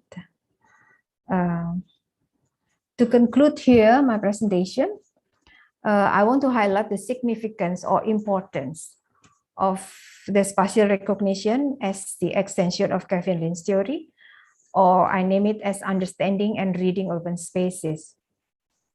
First is about globalized world. Urban analysis should not be based on specific cities as reference to view other cities, especially in analyzing contemporary Asian cities. Probably the best word that describes this is the assemblage theory from Kim Dovey that Pak Wing mentioned before. And the second, the third or lived space creation is a crucial phenomenon that should be understood in exploring contemporary Asian city. The third or lived space creation was explained as a reflection of the distribution of power that produces hierarchical system of discrimination that often occur in our urban spaces, specifically space that has less power to plan or to design their area. Yeah, that's my presentation. Thank you. I return back to Bu Feni. Terima kasih, Bu. Ya, terima kasih, Bu Ruli. Thank you, Bu, for explaining how this big theory of the verb to discover the meaning, to dig deeper into the community beneath the physical elements that we usually observe during our research and our study, perhaps for the students here. Okay, I believe 3 of our speakers already given quite a important but also heavy talks, how looking on how the big theories can be utilized during our research on the field, and some of information about methodological and also the approaches that will be beneficial for all of us. Okay, I think we can move to the next session, question and answer. I believe we have questions in the chat box. I'd like to invite Syed Habibullah. Would you like to open mic and deliver your question directly? Yeah, sure. First of all, thank you so much for all the speakers for the wonderful presentation that has been delivered. I'm Said from ITB, and I have a question specifically for Mr. Agus. In the presentation, Mr. Agus quoted Latour, where he mentions how everybody can act as designer collectively when they imagine results and also they develop values before creating scripts. So regarding this idea of creating scripts, my question is it possible to social engineer the society through creating spaces in order to develop a greater collective imagination for creating the scripts rather than making it kind of like a natural process? So if it is possible to develop the collective imagination of the society, then how can we do it effectively, especially through urban design and architecture? Thank you very much. Okay, thank you. Stop. I'm sorry, Penny. I can directly answer Sayed's question. Yes, please. You can answer. Okay. Yes, I see in the chat sheet. There's a 2 question for me, and I mentioned Pak Manfredo chat to me. Hi Eko, I hope the lecture went well. Students seem interested and posed very good and difficult question. Yes, I think it came from me to give difficult question. Okay, I try to like Christian Storni. Christian Storni refer to Bruno Latour. He suggests us to using technological theory in the writing down this risky account. Yeah, in this Bruno Latour theory is slowly and cautiously. So I try to answer Said question with slowly and cautiously. Maybe first, as I mentioned, I'm sorry, Sayed. Yeah, Sayed. Question is, if yes, how can we do it effectively? Okay, regarding this idea, is it possible to social engineering the society through creating place in order to develop the greater collective image for creating spirit? Okay, so in our discussion, in our discussion today, discussion, Pak Manfredo, Pak Raharjo, me, Pak Wing, and Bu Ruli, the designer cannot be isolated with the society. Kim Dovey said the illusion of autonomy. So the designer, factually, a designer and actor is not have an autonomic as a creative aesthetic or the other as cultural producer. So the task of designer is make the maybe visualization or another technical competency, but the society desire the better future. The first, so the question is the social is complex. So how we can what is it? We can trace, we can map, we can do the social complex of dreaming, social complex of desire of better future in effective. Okay. The first, this is the contribution of the designers that are popular in design thinking. Is designers also face the wicked problem. Yeah. So the complex of social is it is the nature of designer work, the wicked problem. And Kisdos say the logic of design is the framing. Framing is not separated the how and what and how and the value, but frame together the how to do it and the value. So the designer and we can work while we working is unifying, framing, and making together how and the result. We imagine the result that we can do. This is the Kisdorf's meaning of framing. The other side, the other actor network theory thinker, Michel Calon used also framing in order. This is a metaphor in the economic calculative devices. So he make an example. If we want to buy something, we must calculate before we doing. We must calculate. What can calculate? Our limitation, our budget, our limitation of time, or who will for who will we buy the commodities, and then we calculate what kind of good that we choose to buy, and maybe we can survey what kind of the seller they have the good commodities and the better commodities and the lower prices. The framing is to calculate the optimum result that can be what we want to gain. Okay, this is simple metaphor of framing by Michael Callan thinking.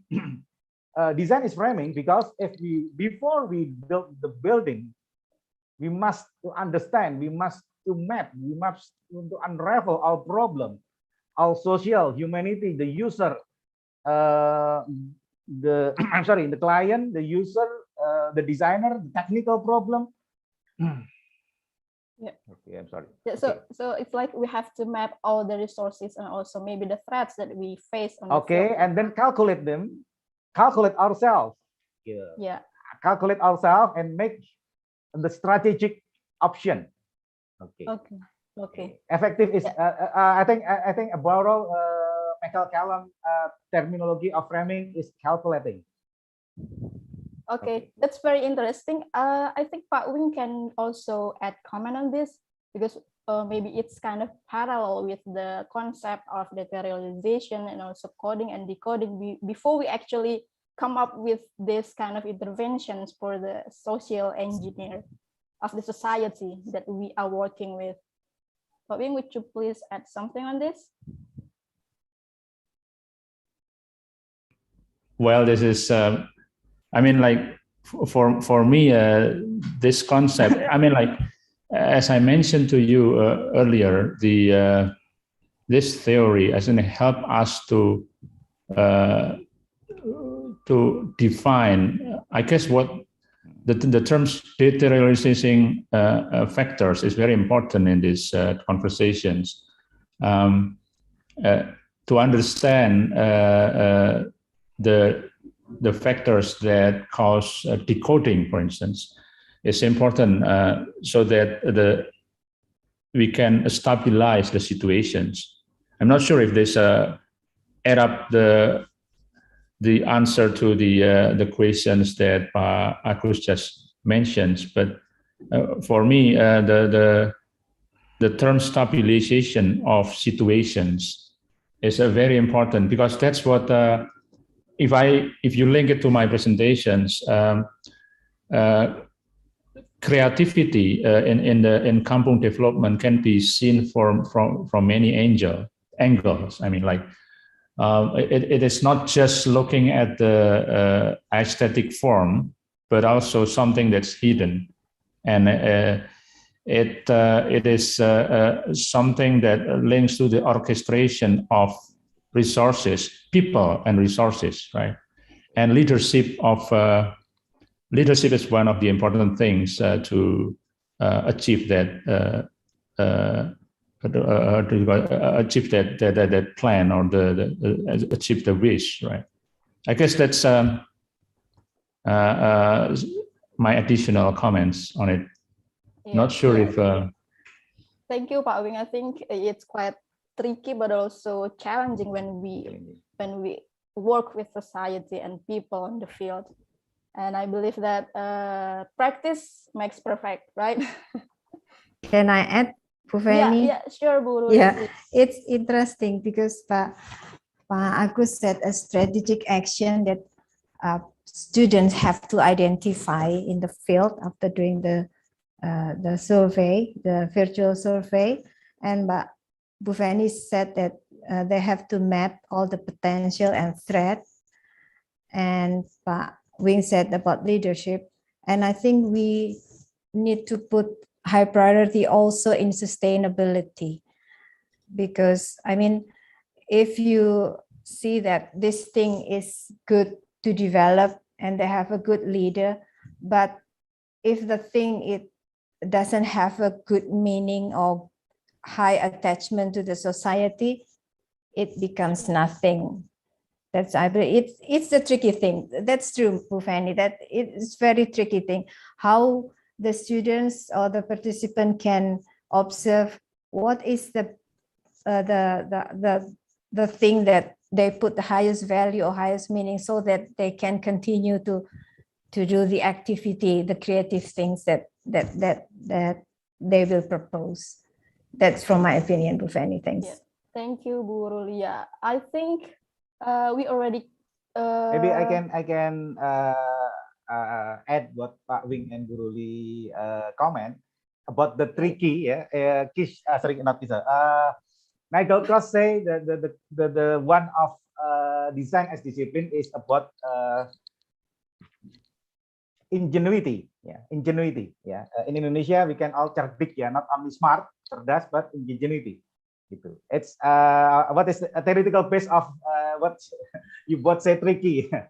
Ingenuity. Yeah. Okay. Thank you. Okay, Fanny, introduce the term tricky is Fanny. Okay.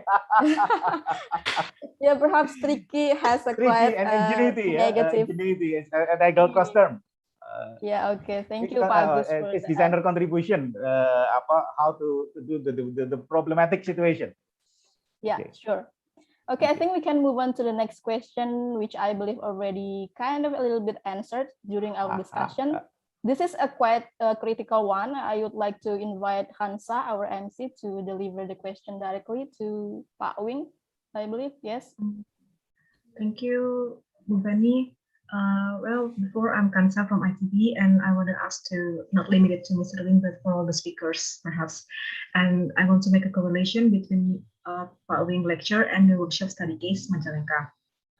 Majalengka's village, in this case, will be programmed to be commons because of its potential, which is their creative culture. Creative cities are widely expected to be one of the generators of the urban economy, but is it actually a wise thing to make a creative movement as the foundation of the economy, where art is actually a part of humanity that focuses on justice? This is based on several research I have already read before. And what are the preventive measures that can be taken so that there is no excessive exploitation that reduces the real value of the city using this principle? Thank you. Thank you, Hansa. Thank you.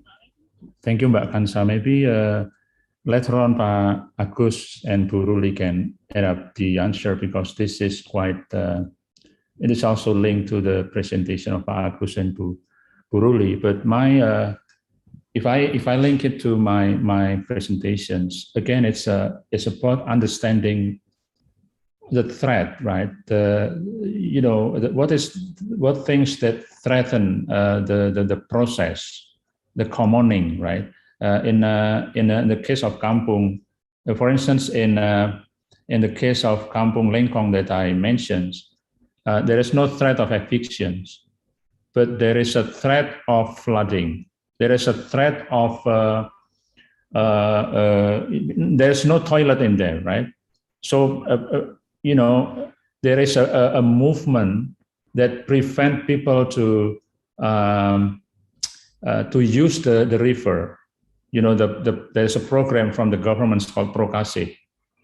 That the people are not allowed. There is a social kind of punishment if you use the river for bathing, for toileting, for instance. So the people try to get the resource from many entities, and there is they can find the funding to build the public toilet, right? Just one toilet for the whole kampung. That's what I find, right? So managing resources is very important, but understanding the deterioration factors is also is I guess one of the key elements in responding to this to your questions. I recently received this. I'm not sure if I can show it to you. Okay, this is because of the background of the the background slides that prevent me to show the book, but there's a book called Competitive City, right? So how can a city be competitive, right? So one of them is, one of the definitions of that is to, urban competitiveness refers to the city ability to create wealth more quickly using less resources, right, than other cities. So I guess another challenge is how to network to other cities, how to use the potentials of other cities so that we can use a less resource from our own, right? That so partnerships probably can also be seen as a strategy. What happened in the Regency of Sleman in Jogja is actually the source of water, right? If we rely on the provincial resource, it will not be enough, right? So the Regency worked together with the city of Magelang, which is outside the province, right, to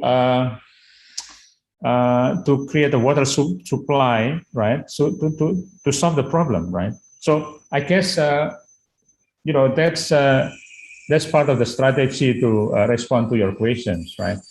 To prevent the depletion of raw resource of our own area by partnership with others. I'm not sure if this exactly answer your questions, but maybe Pak Agus and Bu Ruli can. I think add up. I think Bu Ruli can also add, because like when we have, let's say we find something meaningful in the society, and then we intend to use it as an approach and also as an as a gate to do the intervention to the community. And then how do we make it without you know, like what's the term, without exploit the potential, which maybe will cause the decriminalization perhaps, or the degradation of the meaning that the community already had during the intervention. Would you please add? One thing I want to add is the coding, right? Coding means that there is a rule of the game. The rule of the game is very important, because if there is no rules, then there is a depletion. You know, the depletion of resource will happen, right? Is there any rules that govern that or not, right? If not, then they should develop the code, right? So if I relate with the theory of assemblage, there is a territorializing factors, which is a stable codes, right? The code that can actually govern the process, right? Which is different from city to city, of course, right? Yeah. Okay, over to you, Mbak Fanny. Thank you, Pak Wing, for the addition. Would you please, Bu Ruli, add? Yeah, Bu Fanny, thank you. The question is about how to avoid probably excessive exploitation, right? I think the first thing that we should think is about what's the parameter of excessive exploitation. I think the two main parameters that I can identify is about resources. If the place or if the kampung is become deteriorate and also become more flood, for example, it means that it happened, the excessive exploitation. And the second thing that we has to remember is about well-being or happiness, that probably it relates to the meaningful, that it means that something that meaningful makes people more happy. But observing about well-being or happiness is very relative, because the factor of time in seeing space or understanding space is very important. The process of coding and decoding that Pak Wing mentioned is it's where the factor of time is play its role in the process. So sometimes if we said that this strategy is fit with the people, means that the people will be happy or happier, but sometimes in the next they will be boring or will be unhappy or maybe happier. I don't know. In this thing that we need to see clearly, or we need to have more probably personal approach, yeah, more close relation with the society.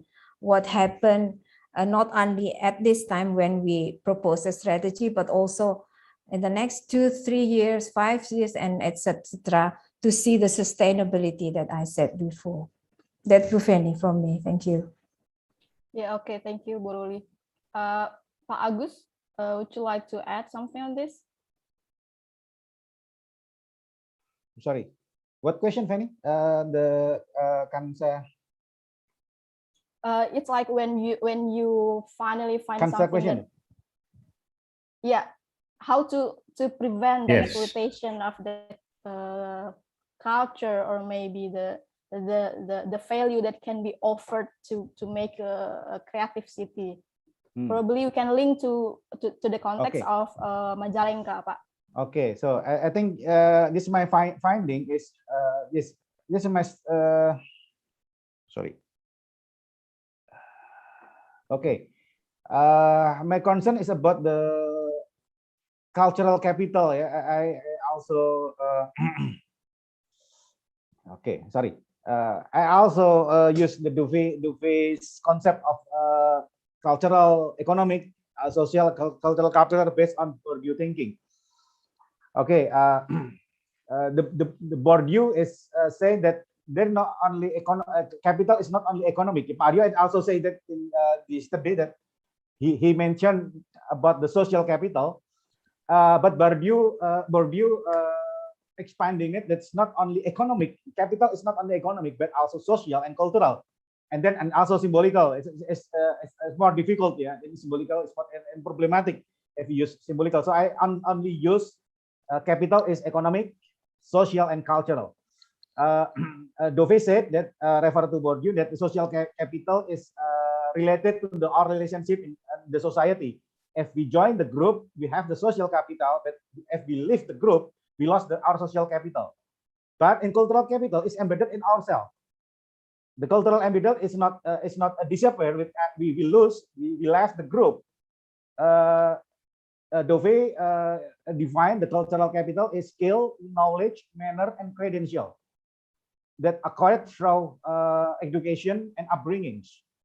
Okay, so I studied about how the creative culture.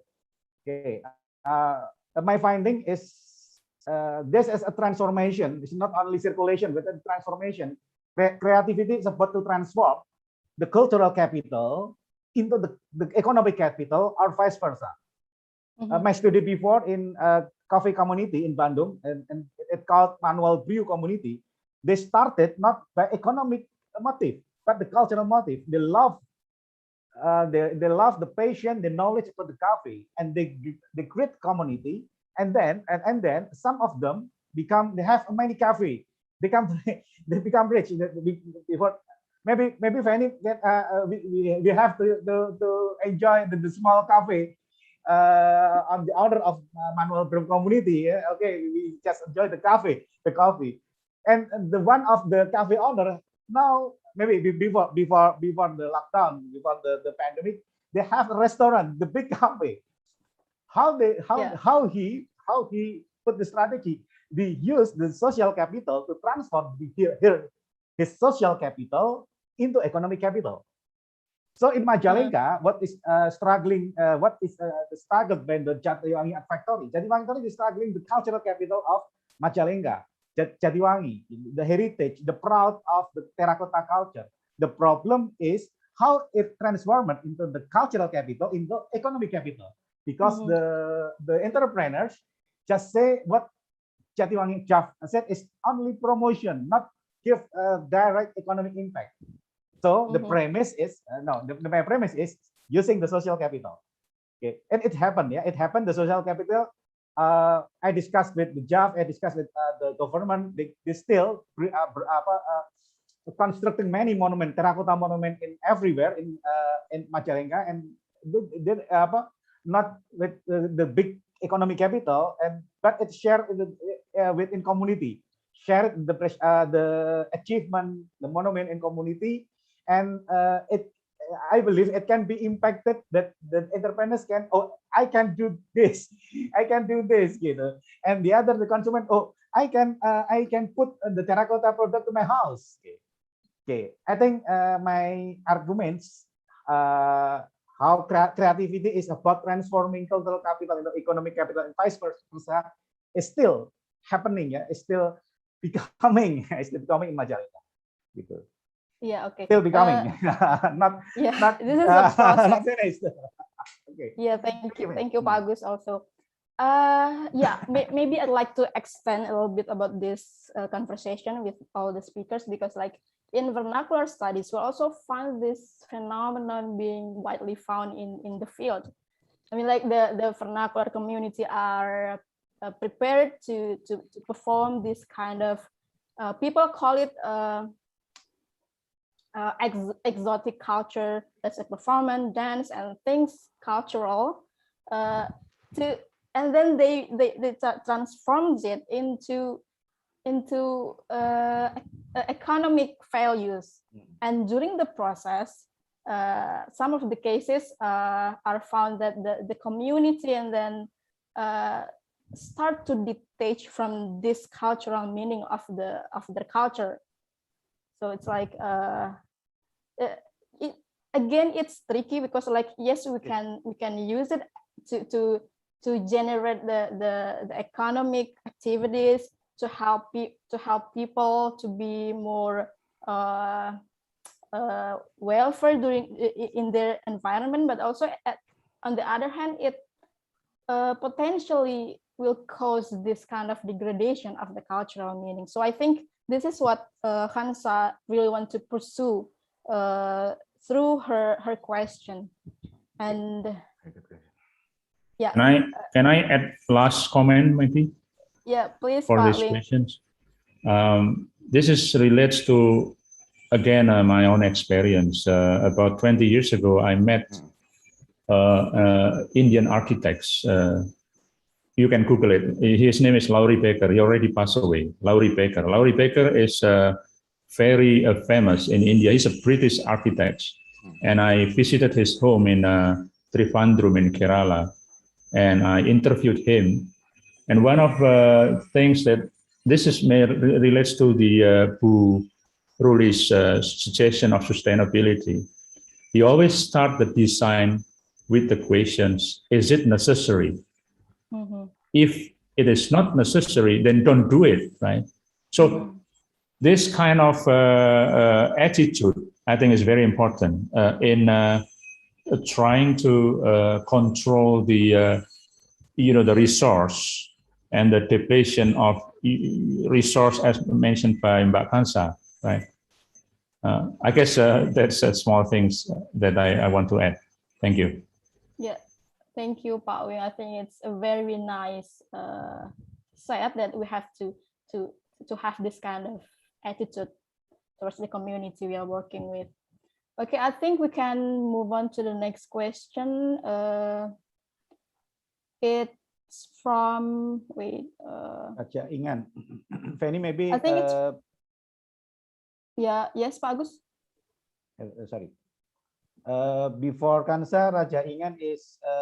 Yeah, I would like to invite Raja Ingan to deliver the question, because I think it's also quite. I mean, it's quite practical question as well that may be beneficial for us. Please, Raja Ingan, are you here with us?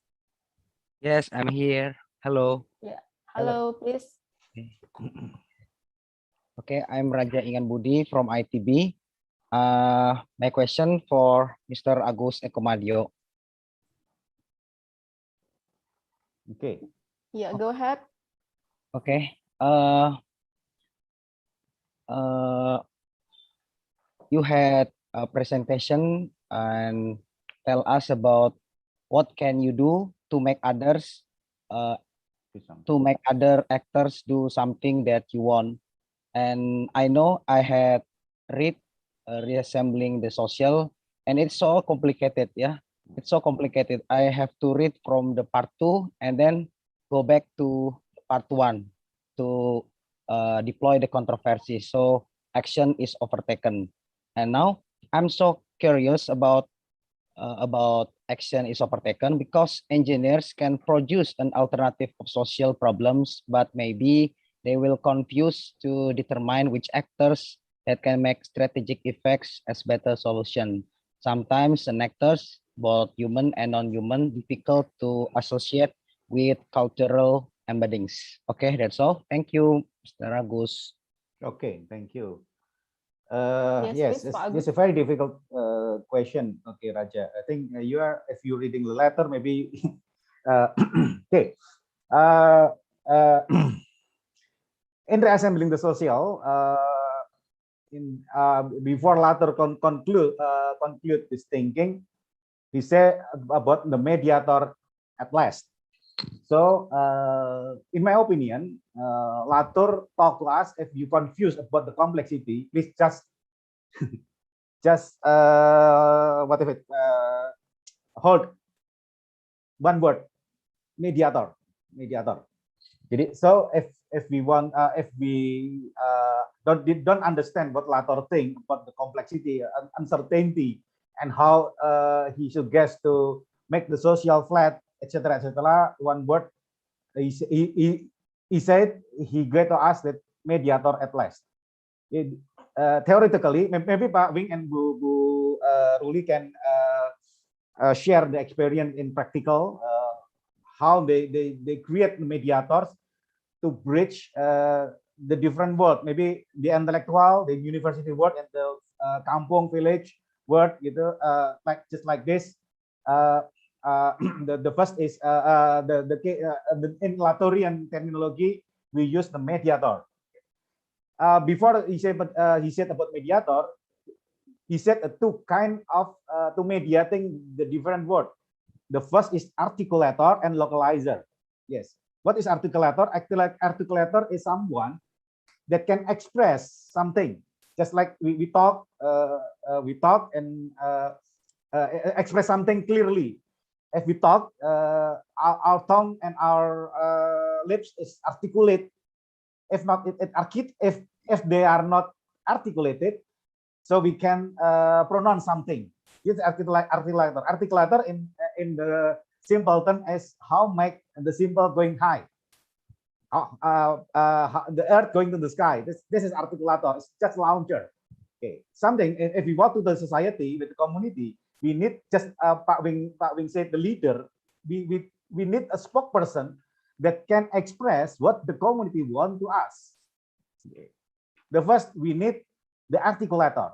The second, the localizer. Localizer is the term the Apollo going to the moon, but they cannot land to the moon. They need another vehicle that named as localizer. Localizer is how to bring the sky to the earth. If we want to talk with the community, we need someone can explain our idea to the community language, the community word, community thinking. I think I'm sorry. I'm fortunately I have the assistant that is Sudanese. It's important for me to make effective communication with the community. Firstly, I go to the community and I explain the program, blah blah blah blah blah, and I back to campus. And the second time, I delegate my assistant. He is Sudanese. Go to the community and they talk what we want, what I want, what I read in proposal in Sudanese term, in the language of the community. It's very effective for communication. They are my mediator. Yeah, my assistant is not only assistant. They are my mediator. They are my localizer. Okay, I must be proposal in English in Indonesia in very academic term, so the proposal can be agreed, approved to be done by the sponsor English in Indonesia, but how it can be understood in the local people. I need the assistant. They must the Sundanese language, Sundanese gesture is useful to make a fluid relationship among the researcher in my group with the community. I think it can be. I think it will be answer the Raja question. How to do something and overtaking is along. Maybe we can discuss the other time. It is very philosophical discussion. Action overtaken. How to make someone do something.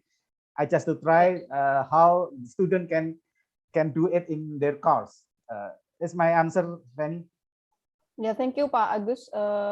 Perhaps Pak Wing want to add something on this? I mean, it's like we have the term of leadership, and yeah, I mean, like again, it is my own experience. I've been a neighborhood association leader, ketua RW, if you know what I mean, for safe, and they just elect me. I don't know, because I was not participated in the elections, and they just choose me, right? When I was away, right? So now I've been dealing with COVID, etc. Part of my daily activity in the Kampung, right? Away, and I mean, like, what do you mean away? You're not in the I'm not in Indonesia at the moment, at that time, and then I went home, and suddenly you've been chosen as, I just, what on earth I get this? But, I take it as an opportunity, right? Because, no, this isn't the first time. Like 20 years ago, I was ketua RT, right? Now I'm a ketua RW, right? So this is like, in relation with Pak Agus mentions, I think it's very important to understand the character, right? And the important thing is to listen, right? Don't talk, to listen, right? Listen what people wish, right? And then try to understand part of the community that they have. In some community there is a people that actually have the capacity to lead. They are champion in a certain thing, right? So select the champion. So I don't work so I choose, like, I agree with you. Select the champion, and sometimes they just want approval. Approval. They see me as an expert, right? I just pretend to be an expert, of course. I mean, like, I'm already in that position. This is a point of no return, right? I don't know. Maybe in the next 2 years I'll be like this. Because the next election will be like in the next 2 years, right? So that's the situation. So to listen, to understand the wish, and to know who the champion, as I mentioned to you, right? So COVID is quite okay, handled properly at the moment in my kampung, right? Because of several champions, that they need someone who approve their actions. So approval from the reader is sometimes very important. Your signature, even though that, okay, sometimes they just need to be more confident, right? To express themselves, and using my tongue, as Pak Agus mentioned, to say something to the public, approving the initiative. I guess that's my addition to Pak Agus' comments. Thank you. Yeah, thank you, Pak Wing. Yeah, Bu Luli. Sorry, can I ask to Pak Wing? Yeah, of course. Yeah. It's very challenging, because the business is not just academic. This is like you have to handle the divorce, the marriage, the everything, everyday life. Okay, Bu Luli, what's your question? I want to ask how to listen to the people while in virtual world, because the students wants to gather all the information with very limited resources. I know that's why the first question with Pak Agus was, how can you do you have How enough can we- informations, right? If you have enough informations, then you can do that, because this exercise is quite challenging, right? So Yeah. even, but in my kampung now, people becomes quite educated with Zoom, right? Because I mentioned to them, this is pandemic. I'm not going to have a luring meeting, right? It should be daring, right? So I will provide the Zoom for all of you, right? So everyone installed the Zoom, and so they enjoy it, right? Even 3 days ago, we have a professor from Gajah Mada give a talk, about COVID, and so that kind of things. So yeah, it's part of education, Puruli, actually. I mean, like this is, we face this, I don't know, in the next 2 or 3 years, we still, this is full of uncertainty. Yeah. I guess. Okay, thank you, Pak Wing. So I think an advice for the participants, you have to find another Pak Wing on your side. Maybe Puruli, I think I maybe add something, because this is our problem, how we can create or maintain social relationship in the virtual world. It's challenging, and have Pak Manfredo saying that unprecedented situation. So maybe we must, so it's not question for that the student ask for ask to us, but maybe they can share after the workshop how they can listen. Yeah, they can listen in virtual. Yes, I just later say that is a kind of collective experimentation. The one of knowledge production is a collective experimentation. It's challenging. It's not maybe, and they not the student need the answer, but maybe we, the teacher, will gain the knowledge of their experience in the workshop. How to listen? How to listen the community in by virtually. Okay, so I think Guruli, the question is delivered to the student, and in the final presentation they must to answer your question, our question. I agree. Okay, I agree. The final I'd like presentation in the next Friday, speakers, the next week, Friday next week.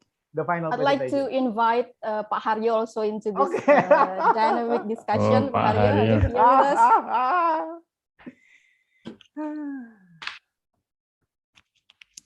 Haryo is asking me how big is my RW. Well, I have a 4 RT, right, with a very big gap, right, from professor to very poor residents. This Pak Haryo put it on the chat, right? Yeah. Okay. Where do you live, Pak Wing? Is close to Pak Bobby or where? No. I live in Ngakli. It's not too far from the campus. It's very during the Merapi eruptions, we are part of the danger zone, so I have to be evacuated at that time. And people ask me, "Shall we go?" I said, "Go." I said, because this is. I was the last person at that time leaving the kampung, because people like, oh, why you stay here? There's no water, the electricity is troubled. You just go and move to a safe haven. I said, right. Yeah. Okay. Okay. There's one question from. Yeah, we have another question. Shamil. Shamil Mumtaz, are you here? Oh, that's with to us? me again. Yeah, this is for you, Pak Wing. Well, but actually the question is already answered partly. Yeah, we have already kind of touched it a little bit earlier. So perhaps you can emphasize again what. But I think what we can. This is probably my question also. Do you know the Majalengka's visions? Majalengka has a vision as a city? I don't know if they don't, because many I don't even know the vision of Yogyakarta, right? The vision of the city is, I think, is very important. I don't know. Pak Harjo is the expert on it, but I remember in several city in Europe, for instance, and even a small city in India. I visited a city in Tamil Nadu. It's called Auroville. You can Google it, Auroville, right? I think it's the best example of city that has a very solid visions, and all the residents follow that, right? To stay there, you have to follow an orientation, 2 weeks orientations, to understand the vision of the city. So they work together, right? So they work together. One of the interesting findings was they have a kind of we serve each other, right? Serving each other, right? So part of that mentality is they build that to all the residents. Okay. Yeah. If you can elaborate on the operational terms, do we have to like talk face to face? It's like a mufakat with the community the ideas are different with our motive. But if in you operational way, what's the way to handle it? In operational way, I mean, like, but when you then question, but what about the pandemic? Then I cannot answer it, right? But discussion forum is very important, right? Because within the community there is organizations, right? In Kampung, for instance, there is a PKK, there is a Dasawisma, for instance, and now there is a COVID Satgas, right? And each RT has also organizations that maybe can play a good roles in managing the everyday life of the Kampung. This one, Shamil question. Let me just check. Shamil questions is about the creative culture, absorbing innovative ideas in the application of creative cultures. Creative culture. Yeah. Is he here or not? I'm not sure if. Are you here, Shamil? Yes, I'm here. Oh, Shamil is a lady. Okay. Okay. So what's is that all the questions or the answer, Shamil? Yeah, it's that's all the question, Pak. Okay. So I think like we have to figure out the key figures of the society that they were working out with, like RW maybe, and also another. We call it the champion. I think the champion is yeah. The champion. People look at the champion. The champion give a good example, and then the people will follow it, right? It's not always people who are on structural. No. It's not always in the structure. Yeah. In the I'm also managing the what do you call it, a business incubator in the campus, for instance. So I use the strategy, right? So we have many business incubator in a campus, right? And then we collect the person who or the group that has a good track record, right? And we use them as what I call it champions, right? So yeah. I think Fanny, maybe Mas Wing, I just share the research in Tom Ngelepen. There many champion named called Pak Yos. Structurally, he is nothing. He is not ketua RW desa, whatever, yeah. But every international community come to the community, local community, they must pass to Pak Yos. At the university, Pak Ika Putra go to the community. Pak Yos can must accompany Pak Ika Putra to the community, and the community want to talk with the government. Pak Yos again, accompany the community. Pak Yos is in structure. He is nothing. He is nobody.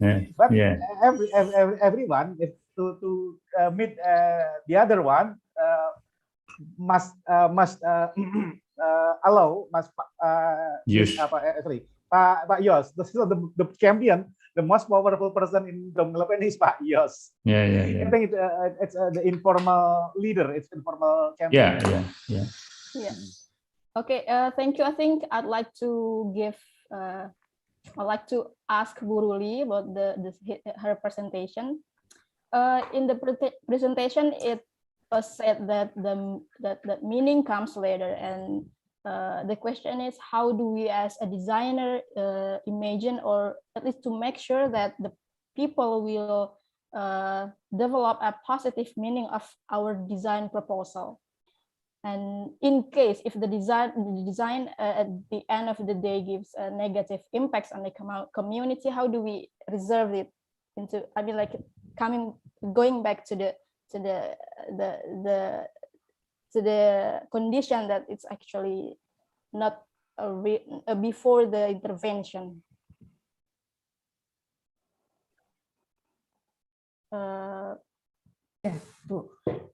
So the question is about how to give a positive meaning continuously, probably, yeah. Yeah.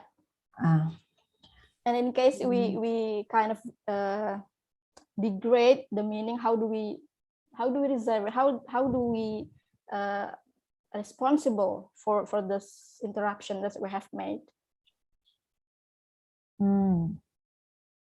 I think we already discussed about I don't know. I think it's similar with the question about the exploitation that Kansa asked before. It is if we said that the meaning is become not meaningful anymore for the people. I think it's similar with it's already the exploitation is happened there. I believe that the exploitation is happened there, so it's become no meaningful to the society. Your question is about how we know, probably how we know that it becomes no. Now, how do we know? That relates to the thing that I said about the parameter of the excessive exploitation, the two parameters about the resources itself and also the well-beingness of the people. Now, the most difficult thing is how to measure the well-being of the people or of the society. That's the big homework for us, how to measure. If we can measure the well-being or happiness of the society, means that we can maintain the meaning of the thing that we propose as a strategy. It means then that we can keep the sustainability. If we cannot measure, it's difficult to measure. Actually, it's difficult to measure. We cannot measure if we don't know how to see, how to probably predict, like Pak Wing said on the last slide. We cannot maintain the sustainability. I think the best thing to measure is, it's very classical. It's about involve and also listen, that Pak Wing said. Always listen to the society. That's the thing that we sometimes have a big gap. I as an academician in a campus that have a big gap with the society, that we sometimes don't listen, we just read from books and also from internet, that sometimes it's a big gap. And I hope that through this workshop that students and participants can fill the gap by listening to the society. And I hope at the end of this workshop, as Pak Agus asked, that students can share to us how to listen to the society in this time of difficulties. That's from me, Bu Feni. Probably Pak Wing. I think Pak Agus the student is more trickier. It's trickier than us. The student trickier. What I suggest is those theory is useful to improve our critical thinking. But when in the reality, of course, we have to be clear and simple. You know, that's what I learned from Romo Mangun at that time, right? There is someone asking Romo Mangun in front of me as well at that time. She wants to study theology, and you know, and Romo said, "Why you study theology? What for?" That's the answer of Romo Mangun at that time. I was so surprised, and then he follows. You know, the reality, you don't need it, and he just tried to say, why you got interested in that field? I mean, why don't you just study something that you know, something that on the ground, right? So those kind of discussions, I think it's important, right, to understand the real life situations, I guess. But now it's very challenging. I think Pak Agus will be challenged with the situation where we have to use a virtual methods in this. Yeah, but I'm very much what do you call it, confidence that this course will be beneficial to. I mean, it's good. I mean, your explanations, the course brief, the program brief is quite clear, right? It's just that the process that we need to support holistically, I guess. That's my additional comments. Mbak Fanny, over to you.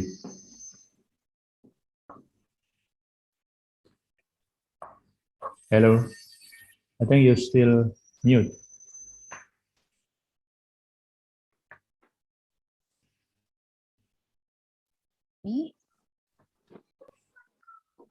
She's freezing.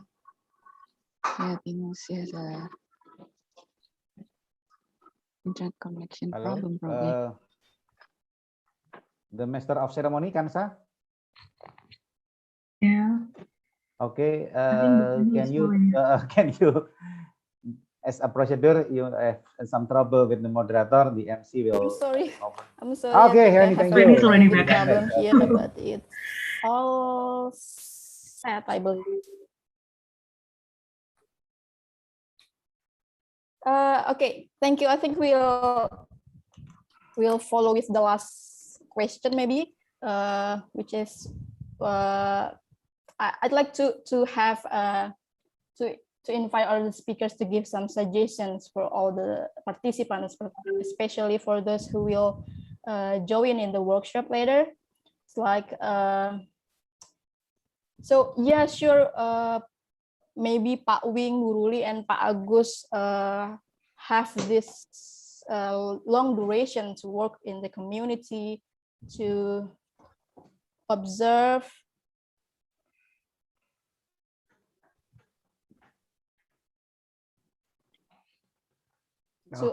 and I'm sorry. Can anyone hear me? Yes. Yes, it's very clear. It's very clear. Okay, because everyone is freezing on my screen, so I'm curious. Okay, yeah, thank you, Pak Wing. Yeah, maybe you have conducted many research projects on the field that you're finally able to understand the structure of the community and find the champions of the society that you can work with, and also to understand the meaning, also to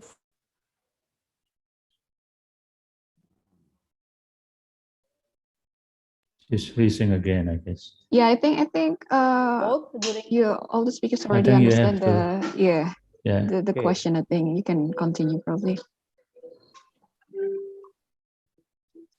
Agus, you should. Yes, it's about near to 12 o'clock. Maybe if I think the discussion is enough, and maybe the Master of Ceremony Kanasa will take over the MC task. Okay, sure. So this is the end of the discussion session, I think. Thank you for Muruli, Pak Wing, and Pak Agus for the lecture for this course session. Fanny, are you here? Yes, Not yet. I've been here. Okay, thank you. Okay. Please, maybe please close this discussion session because it's already come to the very end. Yeah, actually, I've talked with myself. Okay. I thought that you guys listening to me, but then yeah, sure. Okay. Yeah, okay. I will close this session. I'd like to thank Pak Wing, Pak Agus, and Buruli for such an insightful presentations. I hope that participants here learn something and perhaps have something become this a capital for us to exercise and do something on the field. Okay, I'm sorry for the trouble that I had before, and I'd like to return the session to Hansa, I guess, back to the MC. Thank you, everyone, and I guess I'll see you in the workshop. Okay, thank you, Pak Wim, Buruli, and Pak Agus, and thank you, Ms. Fanny, for hosting such an insightful discussion this afternoon. I hope this will be very beneficial for the participants. Ladies and gentlemen, we're almost come to the very end of the session, so I'd like to invite you to open your camera, give us your best appearance and smile. We're going to capture our session together with the speakers. While waiting everyone's ready, I'd like to tell you that this is the last day of our course session, but we still have a workshop with all the registered participants until next week. And all the course participants will get a certificate of attendance by filling the attendee list in the chat column. Okay, is everyone ready and already open the camera? Okay, nice. There are 2 slides and I will take the first slide first. You ready? 1, 2, and 3. Okay, wait. Wait. This is the first slide and then the second slide. 1, 2, and 3. Okay, nice. Wait a second. Gonna put it on the right place. Okay, so I think it's enough for this course session. I hope you found the presentation on this conference are informative and helpful, and I'd like to apologize if there is any mistake we've made for our session today. Last but not least, thank you for your attention and attendance. Wassalamualaikum warahmatullahi wabarakatuh. Thank you, everyone. Thank you so much. Thank you. Thank you. Right, All the bye-bye. speakers and all the participants. Bye.